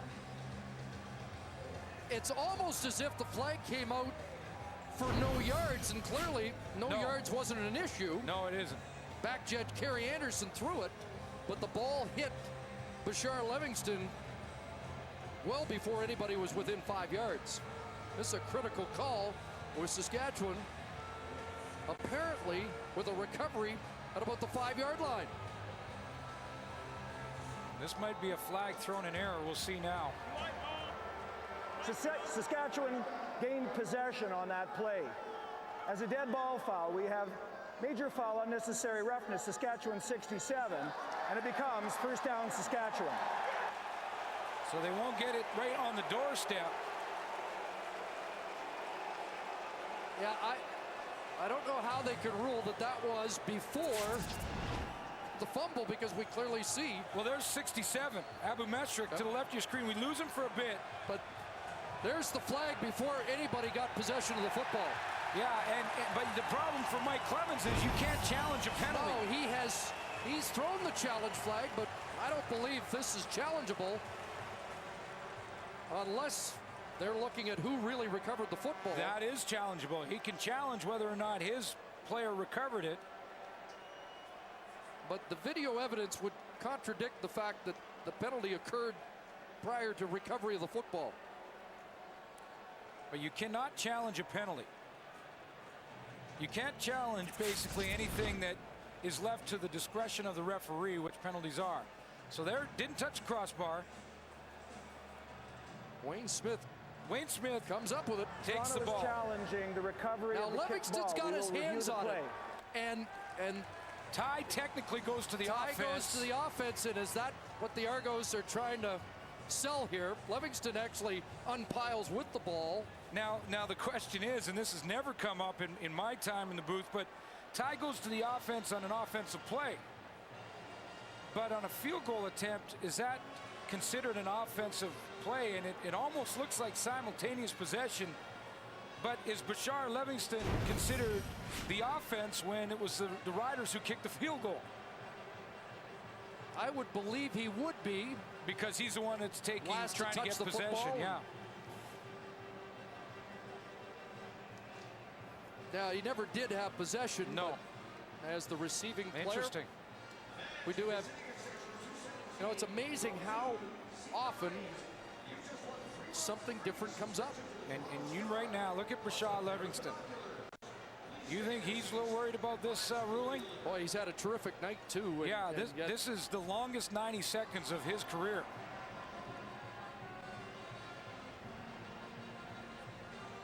He did have the one arm in there, and I'm wondering if Wayne Smith had both arms in there. But technically speaking, a tie goes to the offense. Panic-stricken he must have been to be able to wrestle with Wayne Smith and get a clutch on that football was certainly an act of desperation. Was it enough to regain possession? And again, it has to be conclusive. So the Argos are going up against the call on the field, which certainly hurts their chances of winning the challenge. Well, and the fact that they've been under the booth for this long means it's that close.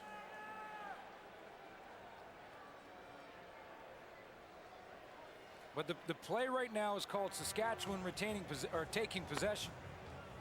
Let's see.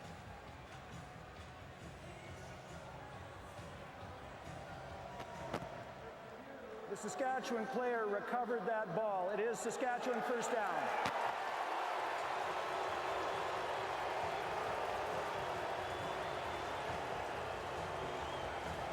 Rough Rider football, and you could see the reaction from the Argo bench.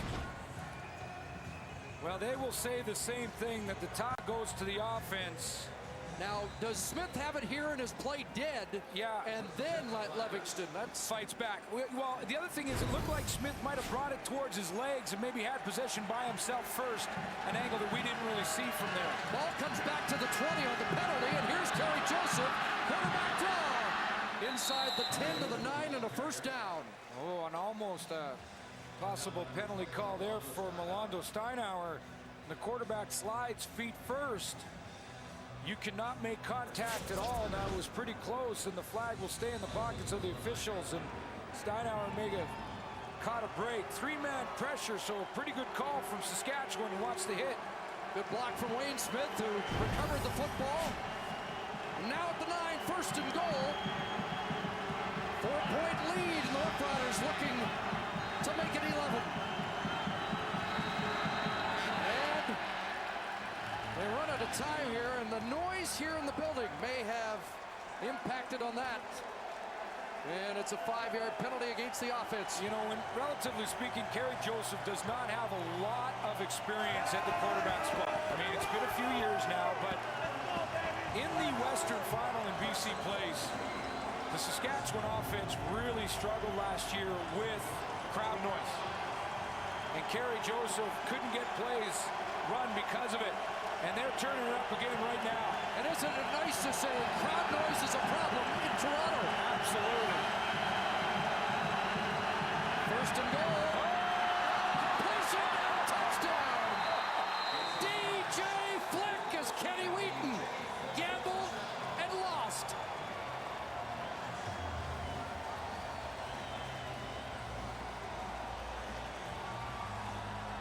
It looked like this was interception, touchdown, Argonauts going the other way. Kenny Wheaton gambled underneath on DJ Flick. I thought the throw was a little bit behind DJ Flick. It was. Wheaton had a chance at it. It went right through his hands. And how about the concentration of DJ Flick to hang on to that football? And remember, we mentioned the first half, he loves the big hits. Flag down on the convert. And we'll sort this out. He had to gamble, or with that interception so tantalizing, but if he'd gone for the big hit, it would have been a short gain. Every defensive Offside. back. Toronto 78, the 5-yard penalty will be applied on the kickoff. Convert is good. 5th touchdown of the season for DJ Flick, and an 11-point Saskatchewan lead. Reminder at 2 a.m. Eastern tonight, Jan Hawley will have all the action of the day in sports, baseball, PGA highlights, and highlights of our Friday night doubleheader from Toronto and Vancouver. Every defensive back has to make that split-second decision. Do I go for the hit and the tackle, or do I go for the ball? DJ Flick with touchdowns in each of the last 3 games. And 5 on the year, so a costly fumble by Bashar Livingston. Flag thrown as Bruce is upended at the So unless the flag's against Saskatchewan, not great field position. Looked like Kerry Joseph from about where the pitcher's mound is at Rogers Center threw a fastball. Toronto number 8, 10-yard penalty. First down. Hardy threw a fastball past Kenny Wheaton. Yeah, he really did, and Kenny Wheaton's going to gamble. Here is DJ Flick, the inside receiver. He comes down and watch him break on the out. Now right there, Kenny Wheaton makes his decision. He has a chance at it, but he loses his focus on the football, and it goes right through his hands. I mean, that is so tempting for a defensive back when the ball is thrown a little bit behind like that, but it had enough heat on it. Chris, you're absolutely right. And concentration from DJ Flick. That distraction alone causes many receivers to drop the ball. He hangs on and gets in there. Flick, 5 catches, 88 yards. It's the 10th touchdown pass tossed by Joseph on the season. And he scored one on the ground tonight. Fake to Dorsey, and Butler has Daryl Mitchell. Scoops up the low offering at the 26-yard line. That's a big completion to get them some better field position. Well, now Mike Clemens, who asked Rocky Butler to just manage the game tonight with just over 8 minutes left, is going to ask a little bit more of him.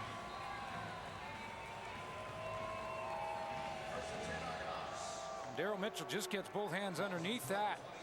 Did not touch the ground. What a terrific catch, as he did keep it from hitting the turf. 19 yards. Dorsey not going anywhere. Marcus Adams and company converge on their former teammate. When I say they're going to ask more of Rocky Butler, now he's got to move the offense. Now he's got to break out a little bit and try and pick up some more yards. I mean, it's not too late that you have to go 3-down football or anything like that, but Steve Rattle's looking deeper into those notes right now to see if he can give Rocky Butler a little more ammunition down there, because he's got to do more than manage now when they're in this kind of deficit. Warm night in Toronto, and Dorsey is down, and we will take a timeout here at Rogers Center.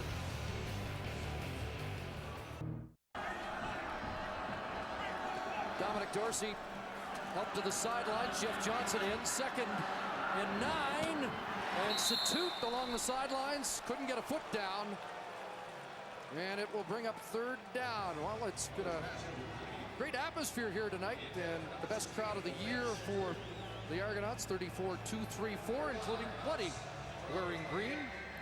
There is, but this has been a crowd here in Toronto that's continuing to build towards their Grey Cup, which is pretty much sold out. In fact, the organization almost holding tickets back now until they find out exactly who's in it, and giving those last few tickets away, or not giving them away, but selling them. And by the way, there is 0 giveaways for the Grey Cup. Every ticket is sold. Armstead has some trouble handling it and then gets swarmed.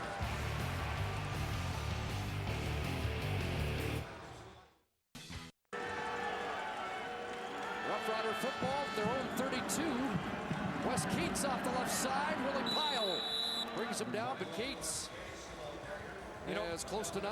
Chris, Wes Cates, in that last series, there was about 12 or 13 minutes left in this quarter when Saskatchewan took the ball in that last series. And Wes Cates was a big part of the offense early on. Remember, coming out of the hole, they dumped the ball to him a few times. He picked up good yards. He picked up first downs. They get down, try the field goal. Toronto botches it. They get another chance. They score to stretch the deficit.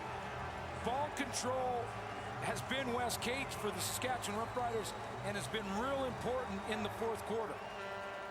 They heard your message. You talked ball control, and they have very patiently rolled up some first downs, taken time off the clock, and enhanced their lead after the mistake by Livingston. Now, not over by any stretch of the imagination. This game at 6:42, anything can still happen.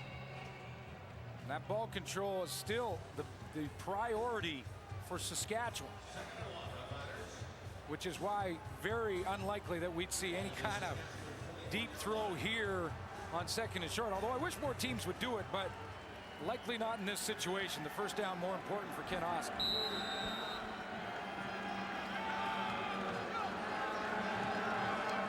Second and less than a yard. And Joseph off the left side should have it. Now, you mentioned ball control. When Kent and Keith left, and Kent Austin with his aerial attack came in. Some people wondered if the Roughriders would be able to run the football, control the football, and we've got Keats at 14 carries, 76 yards, coming off a 100-yard game last week in BC. The last 3 games, the Saskatchewan Roughriders have run the ball 70 times, mentioned that earlier, for 449 yards, averaging 23 rushing plays per game in the last 3. So Ken Austin has fooled some people because he's not just a pass first or pass all the time type of coach. And remember, Ken Miller, big part of that coordination of the offense. You see him right in that shot with Marcus Crandall there. 3rd ranked rush team in the league. And Wes Cates comes over, and maybe that was the catalyst that also brought that running game into play. Absolutely. Clock ticking down to 6 minutes to go. And the big fullback, Chris Sark, with the carry. You mentioned to me before that he'd already carried more this year than all of last season. Yeah, and why not run the ball more when you can run it a little bit to Zarka? In the last couple of years, he just disappeared. I mean, with Danny Barrett's offense, he disappeared.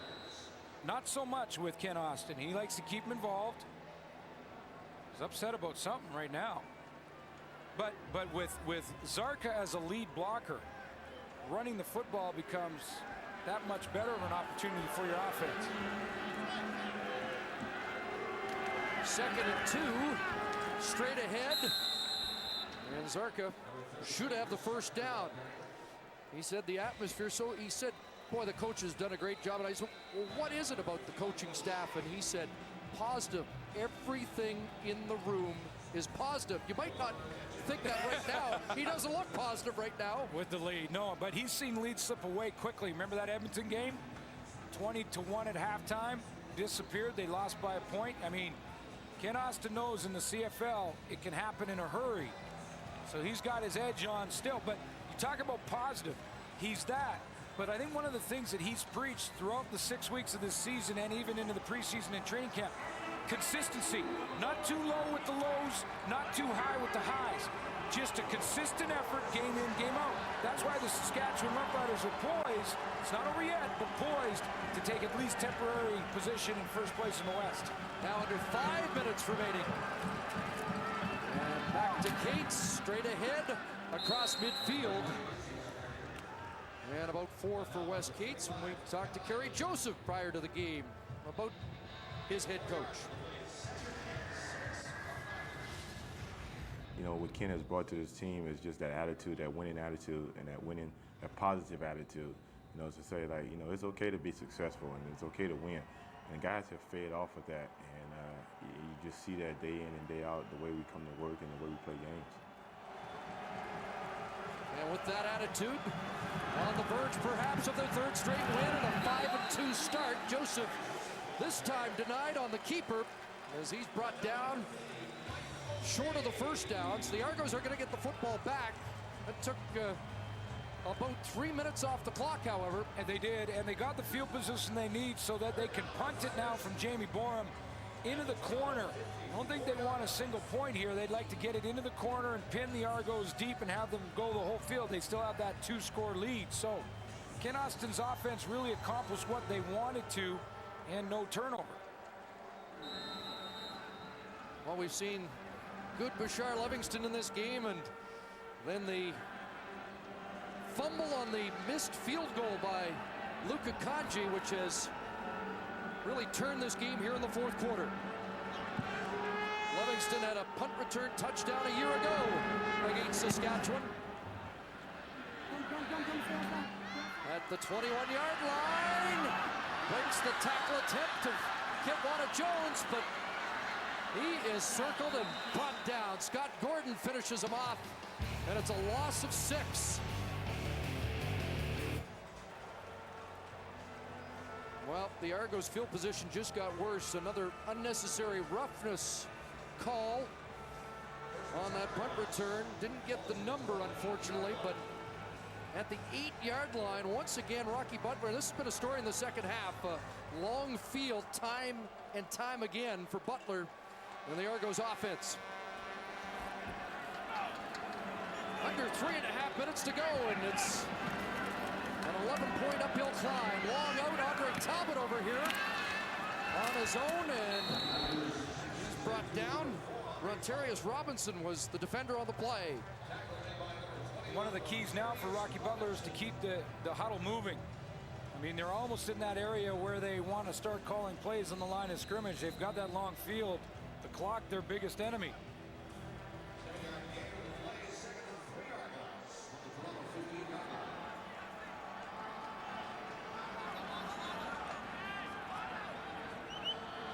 Exactly 3 minutes remaining. And are we getting the 3-minute warning? It'll be 2nd and 3.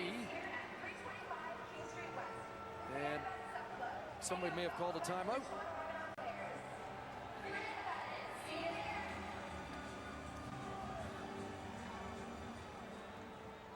And the 3-minute warning has been given here at Rogers Center. We'll be right back. Tonight's game story brought to you by Sport Check, your Under Armour headquarters. I think Rocky Butler played pretty well. He's still got some time to bring the Argonauts back, but it's going to be a long way back. Joseph, 181 yards, had 116 in the first half. Dominic Dorsey and Wes Cates have had pretty good games out of the backfield. 2nd and 3 Argos from their 15. Just 3 second-half points for the Argos. A completion, Frank Murphy, and he couldn't beat Mo Lloyd. Needed to break a tackle. Yeah, and the Argos need a little more sense of urgency right now. I mean, dancing out there with linebacker Maurice Lloyd is not going to get it done. That's quick play, that's a catch and turn and get up the field, because the time is your enemy. Inside of 3 minutes, I mean, this is 1 second, 2 seconds, 3 seconds. Let's do a dance. Nice patience. Was a first down, but they're looking for somebody to break something right now at the 18-yard line. Butler to roll, and on the run downfield, incomplete. Overshoots Daryl Mitchell.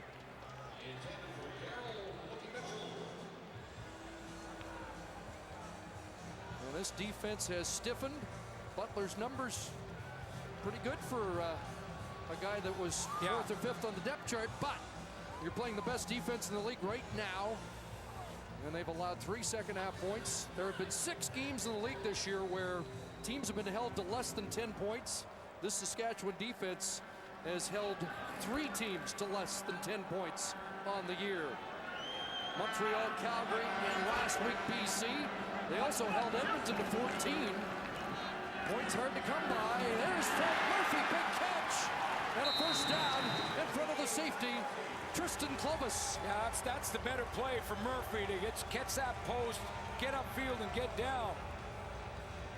Rocky Butler threads the needle too, because he doesn't have a lot of room to get it in there. The post is coming from Murphy right there. He's the 3rd receiver on the inside. Little head fake, cuts across the middle, and the Riders playing deep. They don't want to get anyone in behind them. 28-yard gain, shotgun, quick toss. Mitchell's got it. And all over him, Lance Frazier. And the underneath stuff's not going to hurt Saskatchewan right now. Well, that's what Saskatchewan wants defensively. They want this to be a 10 first down drive for Toronto if they're going to. And Richie Hall, you see, he's come cool. He's seen this, seen it all. He's gone through 5 head coaches, 14 years.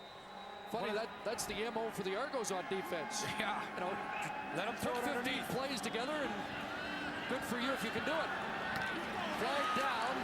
Bruce has the first down. Well, there is a penalty marker in the Saskatchewan secondary. That will stop the clock. 1:58 remaining. Boy, and here's the Argos looking at more difficulties. If Saskatchewan holds on here, they drop 4 straight. Now, the good news is they may have found a quarterback that they can work with, because I really believe Rocky Butler played pretty well tonight. But Mike Clemens still has to find ways to win games. I mean, Grey Cup in Toronto. The pressure's on, baby. I mean, this is a team that Might slip to 4 losses in a row here. Yes, and with some Tiger Cats nipping at their heels. Illegal contact on a receiver. Saskatchewan 19. The penalty is applied, 10 yards. The clock will be held to the snap. James Johnson, the culprit. Ball on the Rough Rider 49-yard line. Argos will have a bye week, and then they go to Winnipeg in 2 weeks' time. Ken Austin will get another meeting with the Edmonton Eskimos next week. Eskimos have the previously mentioned Tiger Cats tomorrow. There's Bruce, great snag, dropped quickly by Robinson. The Argos will line up quickly in the Fire offense. They had Satut deep and gonna wait for him to get back to the line of scrimmage. But one of the signatures for a Richie Hall defense is good tackling. And the Riders on this drive, they've given up some yardage, but they're going to. They're going to back off right now. The thing that hurts them more than anything is a 1-play touchdown. A 15-play touchdown doesn't hurt them. Argos send in their short yardage team on 2nd and 2. Wonder if they're worried about more than just the first down. Plunging ahead, and they should have it at the 40. Because I know firsthand that Richie Hall's defenses are good tacklers, because Richie Hall himself as a player was a great tackler, one of the best DBs when it came to open field tackles that there was. One of the differences from his secondary, which is his area, I mean, he's a coordinator, but he deals with the defensive secondary. One of the things that has happened over the last 3 games is that they've made those interceptions. Early in the year, they were dropping them. They had chances, but they dropped them. Last few games, they've made those plays. Took the interception lead with their 12th tonight. One more than the BC Lions. All this without Eddie Davis, their best defensive back. You know, Davis out. They started the year without Jackie Mitchell, David Bush, Omar Morgan, Nate Davis, and you wondered how long would it take for a young defense to come together. Didn't take very long at all. With Richie Hall, it is 3rd down and inches. And now they'll push it for a first down. 90 seconds left, and that was expensive time-wise to get the first down. Played right into Saskatchewan's hands there. I was a little surprised that on 2nd and 1 they weren't still throwing the ball down by more than 1 score. You might as well. That's a lot of respect for the Saskatchewan defense from Steve Barato, the offensive coordinator of the Toronto Argonauts. Steve Barato checks his list at the 39. Butler rolling this side. Johnson was there. Ball knocked out of his hand, and the Rough Riders have it. Saskatchewan's got the football, and is it Fred Perry who comes up with the recovery? Rocky Butler argues that maybe he had thrown the ball into the turf, but it is Fred Perry with his 2nd fumble recovery of the year, and that'll do it. This defense has tremendous speed. You're going to see an example of that speed. Saskatchewan Roughriders are going to run this play as Rocky Butler comes this way. Maurice Floyd, 47, comes all the way around the horn and chases him down from the backside. He causes the fumble right there.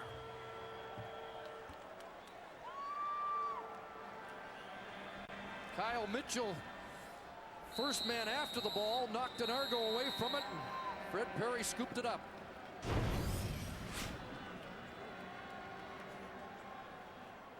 And will there be an official review here? They might take one more look. Inside. Was there a throwing motion? Yeah. Is the question that they want to make sure is answered before play continues. Bud Steen will go under the hood to get another look. Well, and by the way, that rule has changed slightly this year from the first year of replay, which was 2006. Last year, if this play was ruled incomplete, it would not have been reviewable. If it was ruled a fumble, it would have been. This year, you can review either way, but inside of 3 minutes, that review has got to come from the officials upstairs, not from the coach. So Mike Clemens had no choice. He couldn't review it inside of 3 minutes. Good idea for the officials to go ahead and take another look. Now, was his arm going forward? It goes forward after Floyd had swatted the ball away. So The right call was made on the field, but they will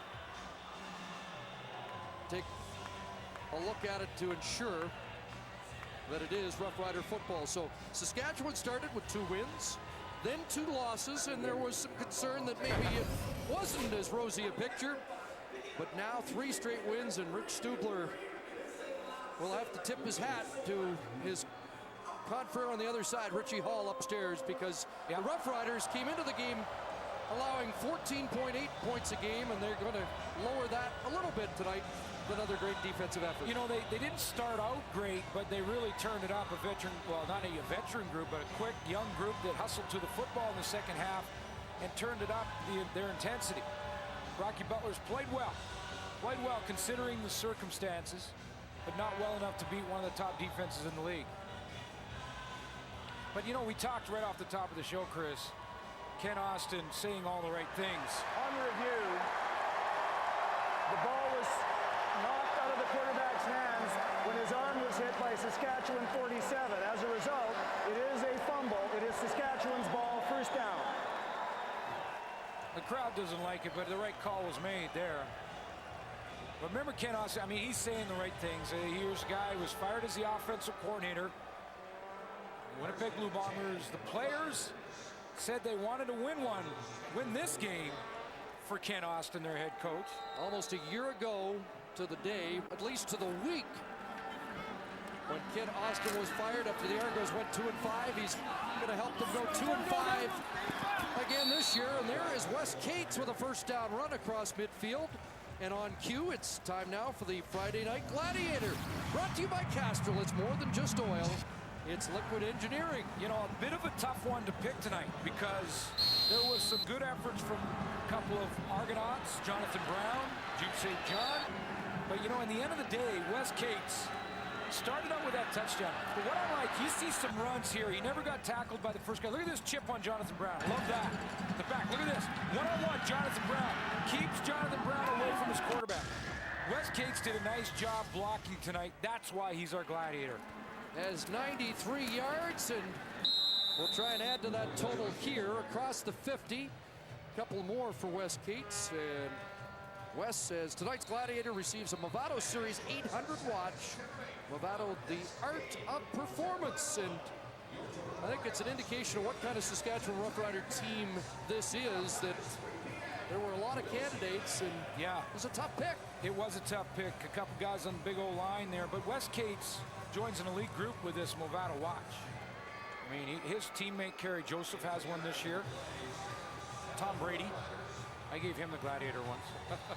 You did? No, I just knows he wears one. I know he wears one.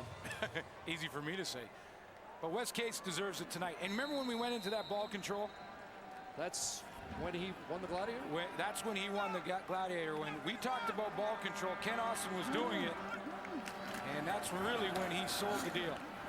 Oh, Willie Pyle with a hit on Cates, preventing him to get any closer to a second straight 100-yard game. But with a 5th win, the Saskatchewan Roughriders pull into a tie with the BC Lions. And coming up next, Lions and the Blue Bombers. Winnipeg knows how it feels to get knocked out of first. They'll try and regain first in the East after Montreal leapfrogged them last night. So a good one coming up. 3rd down, 54 seconds left. And Arlen Bruce has gone deep, awaiting the Borum punt.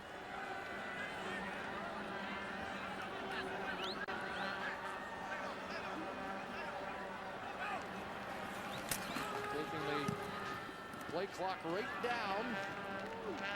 And this one bounces past Bruce, scooped on the 6. Look at him surrounded. Punt cover's perfect.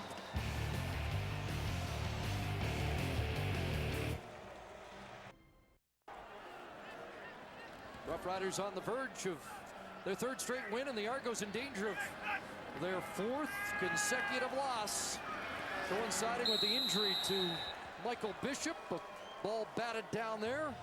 Trivia question. It doesn't get any better, does it? Trivia question. When was the last time the Riders finished first? The last time the Roughriders finished first, I want to say 1976. You got help from our producer, No, John Hines. but the you know what? Sports Encyclopedia. Since then, yes, they've only finished second once, 1988. Yeah, I played in that one, so I remember that one. It wasn't pretty. And we know that that's the last time they had a home field playoff. That's right. They are strengthening their case, aren't they? Ball dropped underneath Michael Palmer. First down, but just 14 seconds remaining. Now, there will be some that say that the Saskatchewan Roughriders won 2 games against teams that didn't have their starting quarterbacks. And well, playing a third-string quarterback in BC, yeah. But they played 2 of the best defenses in the league on the road and won 2. Yeah, I'm not buying that, really. Rocky Butler wasn't the reason Toronto didn't win this game. Another flag with 2 seconds on the clock. Basically, this game comes down to Bashard Livingston's error down in the goal line, which really put the game out of reach for Saskatchewan. Without that, who knows? I thought for 3.5 quarters, a pretty gutsy effort by this Argo team, and clearly coming in, Saskatchewan, I think, had to be favored. Yeah, they were slightly, but Side, Toronto 87, 5-yard penalty. Repeat, first down. That's why I don't. Sorry, Chris. That's why I don't buy the third-string quarterback deal. This is a good team. BC Lions have been the team to beat all year, and they went in there in BC and beat them. Bashard Livingston's mistake was a big reason for their loss here, but third-string quarterback or not, when you go on the road and win, it's big. 17-13 was the score when Livingston missed field goal. It turned into a touchdown. They really put this one away. Final play. Although there's another flag, ball falls incomplete. And is this it? Against Toronto will likely end the game, or will it? Kent's gonna backtrack one more time. But again, Toronto a year ago, decline. The game's over. A year ago, Ken Austin fired by Toronto. He comes back and leads his Saskatchewan Roughriders to a 24-13 victory. The Roughriders are 5-2. Now the Toronto Argonauts drop to 2-5. You are watching TSN HD. For those viewers outside of the local CFL blackout region, tune to your regular TSN channel to watch live Wendy's CFL on TSN game coverage.